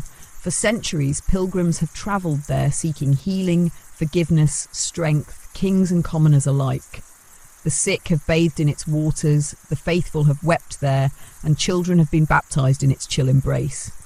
And through it all, Gwenfrui's name has remained. In medieval hagiographies, she is described as Virgin Martyr, though she lived long after her resurrection. In some versions of her life, her death is final and her sainthood immediate. In others, she continues on, a symbol not of defeat, but of defiance against violence, a woman who chose faith over fear and who lived to tell the tale. Her cult spread across Wales and into England, even reaching the ears of Thomas More, who sent his daughter to pray at Holywell in the early 1500s. Even during the Reformation, when shrines were torn down and saints were silenced, her spring remained, watched over, remembered, untouched by fire or fury. In time, the waters came to stand not only for Gwenfrui's sanctity, but for endurance. A woman whose story was almost lost, whose body was almost broken, whose voice was nearly silenced, and yet whose legacy flows still, wine-fried. Gwenfrui. A name carried in the ripples of water, in the footsteps of pilgrims, in the quiet courage of women who refuse to yield when the world demands it. She reminds us that holiness is not always gentle, that some saints do not fade into sanctuaries. They rise, bloodied and whole, and walk forward with purpose. She was not crowned nor canonized with grandeur. She was claimed by the people, by the land, by the living memory of those who still light candles at the edge of her spring. And there, beneath a sky that remembers everything, her presence lingers. Clear as water, strong as stone. The sky now is dark and vast, like an ancient scroll unfurled across the heavens. And our path turns southward again through dust and stone, across olive groves and sun-split ruins into the lands once ruled by Rome. Here, in a world still echoing with empire and empire's fall, we find a woman who did not wear a crown, nor seek the pulpit, yet whose intellect drew even the most reluctant to her side. Her name was Hypatia, and though she lived in the early 5th century, at the edge of what we call the medieval, her story would linger across centuries as a flickering light of reason in a time darkened by conflict. She was born around 355 CE in the city of Alexandria, Egypt, a crossroads of worlds where the philosophies of Plato and Aristotle mingled with the theologies of the early church, and where the great library once pulsed with the heartbeat of all human knowledge. Her father was Theon, a renowned mathematician and astronomer, one of the last scholars connected to the Great Museum of Alexandria. From him, Hypatia inherited not only learning, but the reverence for it, the belief that truth patiently pursued was a form of grace, and she pursued it relentlessly. She studied geometry, algebra, astronomy, logic, music, and philosophy. She read the works of Euclid, Ptolemy, and Plotinus, and then she taught them, not behind closed doors, but openly, from a public platform in the heart of the city. Her presence there was unusual, scandalous to some. A woman, cloaked not in modest silence, but in robes of white, lecturing in the Neoplatonic tradition, drawing diagrams in sand, asking questions that scraped away illusion like stone from marble. She taught that the soul could rise through contemplation, that the cosmos moved in harmony, that truth was not imposed but discovered, like starlight emerging from behind cloud. Her students came from across the empire, Christians, pagans, seekers of all kinds. Among them were men who would go on to wield great political and ecclesiastical power. They spoke of her clarity, her calm, her refusal to distort thought for favour or fear. And Alexandria, once a city of enlightenment, had begun to fracture. By the late 4th century, tensions between pagans and Christians had deepened into violence. Old temples were torn down, debates became declarations, bishops became political forces, and the fragile line between philosophy and theology, once blurred in harmony, now snapped in tension. In the midst of this, Hypatia stood as a symbol not of pagan resistance, as some claimed, nor of Christian opposition, as others feared, but of unyielding inquiry. She refused to choose sides. She held loyalty not to factions, but to truth. It was her integrity that would cost her. In 415 CE, Alexandria's new bishop, Cyril, was engaged in bitter rivalry with the city's imperial governor, Orestes, one of Hypatia's former students and a man who still sought her counsel. Whispers grew that she bewitched him, that she opposed the bishop's rule, that she represented a world the church wanted gone. One day during Lent, a mob swept through the city, a group of Christian zealots known as the Parabolani, originally tasked with tending to the sick. They intercepted Hypatia's chariot. They dragged her from it into a church, and there, in a storm of rage and fear, they murdered her. Some say with tiles, others with sharpened shells. They tore her apart, burned what was left, hoping to erase her. But they failed. Her death sent tremors through the empire. Her memory, like a seed crushed into soil, began to grow. In the centuries that followed, she would become legend. Her name spoken by medieval monks with awe or caution, by Renaissance thinkers with admiration, by poets, rebels, scientists and seekers. And always the same truth. She stood for the light of reason. Though the writings she composed, treatises on conic sections, commentaries on Diophantus and Ptolemy, are lost, her voice in the words of others. She was not a Christian martyr, not a saint in robes, but something else, a martyr of the mind. In medieval manuscripts where male scholars copied and copied again the works of Plato and Aristotle, her name sometimes appears in the margins, small, a whisper, a trace. But it is enough. Hypatia of Alexandria. She reminds us that truth is not always comfortable, and that knowledge can be dangerous when the world grows afraid. She teaches that wisdom is not bound by gender or creed or time, and that to speak clearly and bravely in a moment of confusion is itself a kind of sanctity. She stood beneath the sky like the astronomers she admired and pointed upward, not to a god or a throne, but to the stars, and the stars remember.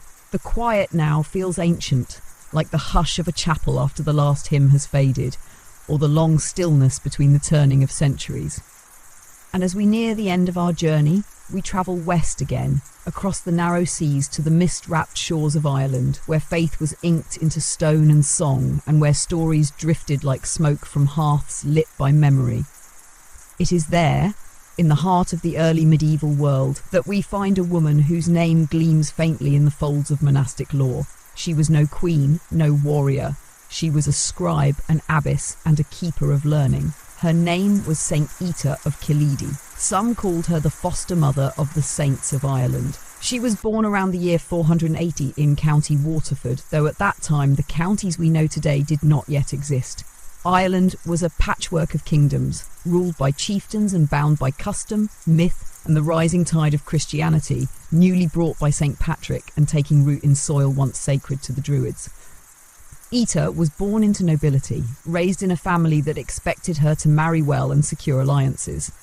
But she had no taste for courtly life, nor for the bonds of marriage. From a young age, she was drawn instead to solitude, to prayer, and to something that shimmered just beyond language, a hunger not for power, but for purity. Her father resisted. She was too bright, too lovely, too promising, he thought, to vanish into a convent. But Ita's will was iron-veiled in humility. She left her home and travelled west to County Limerick, where she founded a small monastic community at a place called Kilidi, the Church of Ita. There, beneath the wide Irish sky, she gathered around her a group of women and began to build something rare and enduring. Unlike many early monastic leaders, Ita's abbey was not grand. It was simple, a circle of wooden huts, a church of stone, a garden for food and herbs. But what grew there was greater than its walls. She taught not just prayer but poetry, not just fasting but care. Her spirituality was deep and maternal, marked by gentleness and fierce inner strength. She believed that holiness was not a matter of isolation alone, but of living with clarity, with charity, and with constant devotion. In time, her reputation spread. Pilgrims came to sit at her feet, not for miracles, but for wisdom. She became known as a fosterer of children, raising boys who would go on to become saints themselves, including Saint Brendan the Navigator, one of the most beloved figures in Irish legend. He would later write of her with reverence, calling her his spiritual mother, the one who taught him the three things God loved most: a pure heart, a simple life, and generous love. It is said that Ita lived by three essential practices: love of God, love of neighbour, and love of learning. In her, these were not abstract virtues, but daily acts, woven into the making of bread, the copying of scripture, the tending of the sick. Though few records survive from her time, the stories echo. It is told that she once healed a child by prayer alone, that she foresaw Brendan's journey across the sea, and that she sang hymns with such sweetness that even the birds would hush to listen. And yet, Ita never sought recognition. She did not travel. She did not fight. She did not build cathedrals or crown kings. She remained in Killeedy until her death in 570, passing quietly in the place she had made holy by the sheer force of her presence. In the centuries that followed, her memory faded not into nothing, but into soil, taken up by the roots of Irish Christianity, by the prayers of nuns who followed her example, by the students who studied beneath her successors, by the children named in her honour. Her feast day, January 15th, is still marked in parts of Ireland, and Killeedy remains not as a great city or golden shrine, but as a quiet place where the memory of a woman once shaped the lives of many, with nothing more than kindness, discipline, and unwavering vision. Saint Ita of Killeedy. She reminds us that greatness does not always blaze like fire. Sometimes it burns low and steady, like a hearth in a small house where stories are told, bread is broken, and learning passes from hand to hand, voice to voice. A woman who ruled nothing but herself, and in doing so, shaped the spirit of a people. The night now rests at its fullest depth, a silence so complete it feels as though time itself holds its breath. And into this final hush, we carry one last name, one final thread in the long tapestry of women whose lives shimmered softly against the dark velvet of the medieval age. This story ends, as it should, with a woman who saw the world not through the eyes of rule or rebellion, but through the rhythm of music, prayer, and creation. A woman who transformed limitation into liberation, and who spoke the language of the sacred with a voice so steady, it still echoes like bells rung across centuries. Her name was Cassia, or Cassiani. She was born in the early 9th century, around the year 805, in Constantinople, the jewelled capital of the Byzantine Empire. The empire at that time was both brilliance and burden, a place of theological debate, political intrigue, and imperial splendour. It was also a place in which women were rarely permitted to shine outside the walls of home or convent. But Cassia would not be contained. She was born into a noble family, well-educated and fluent in theology, classical Greek literature and music. From an early age, she showed an unusual talent for both wit and wisdom, a sharp mind dressed in elegance. And in her youth, she was chosen as one of the prospective brides in a marriage contest arranged for the young emperor Theophilos. Legend holds that he approached her, intrigued, and commented, "Through a woman came forth the baser things." He meant Eve, the fall of man. Cassia's reply was instant. "And through a woman came forth the better things," she said, referring to Mary, the mother of Christ. Theophilos, embarrassed, perhaps intimidated, did not choose her. But that moment would become legend, not as a rejection, but as the defining act of a woman who would never bow to the smallness others expected. Cassia turned her back on imperial marriage and instead embraced the monastic life. She founded a convent in Constantinople, where she would become not only abbess, but poet, composer, and philosopher. And what she created there, in the silence of cloistered halls beneath icon and incense, was breathtaking. She wrote hymns, dozens of them, maybe more than 400. Many have been lost, but at least 50 survive, and among them one remains immortal. The hymn of Cassia, also known as the Troparion of Cassiani, is sung in Orthodox churches every Holy Week. A haunting, contemplative piece recounting the story of the sinful woman who anoints Christ's feet with myrrh. It is a hymn of sorrow and intimacy, of repentance and love, and it is long, complex, and musically rich, unlike anything composed by her contemporaries. It is the only Byzantine hymn written by a woman that is still included in the liturgical calendar, not as a novelty, but as part of the sacred voice of the Church. Her compositions were not sentimental, they were theological, precise. Her Greek was elevated and lyrical, steeped in scriptural depth and emotional clarity. She used her voice to speak for those who were silenced, women, sinners, the penitent and the outcast, and through her music they were brought into the light. But Cassia did not stop at song. She wrote epigrams, short, sharp reflections on love, vanity, injustice. Her wit, so evident in her youth, remained ever bright. Some of her verses question the arrogance of men, the cruelty of rulers, the emptiness of wealth. Others offer quiet comfort, a reminder that humility is not weakness, and that the soul's value lies in its honesty. Though she lived much of her life in seclusion, her influence reached far. Her convent became a place of pilgrimage for women seeking both refuge and wisdom. Her name was remembered by bishops and emperors alike. Even Theophilos, the emperor who passed her over, is said to have visited her convent in old age, weeping beneath her window, recalling her words. She died sometime after 865, though the exact year is unknown. Her body was buried with honour, and her music kept alive not through popularity, but through reverence. Cassia of Constantinople, poet, composer, philosopher, abbess, a woman whose life was spent in the shadows of power, but whose voice rose above marble and throne, soft and certain, into the hearts of the faithful. She did not write to please, she wrote to reveal. And what she revealed was this: that truth, even whispered from behind cloistered walls, carries further than any trumpet. That beauty, crafted in silence, can outlast empire. And that the mind of a woman disciplined and daring is a cathedral no fire can touch. Her hymns still ring, and so does she. The last light in this long, quiet procession of medieval women who shaped the world not with armies, but with presence. A presence like the night itself, still strong and full of stars.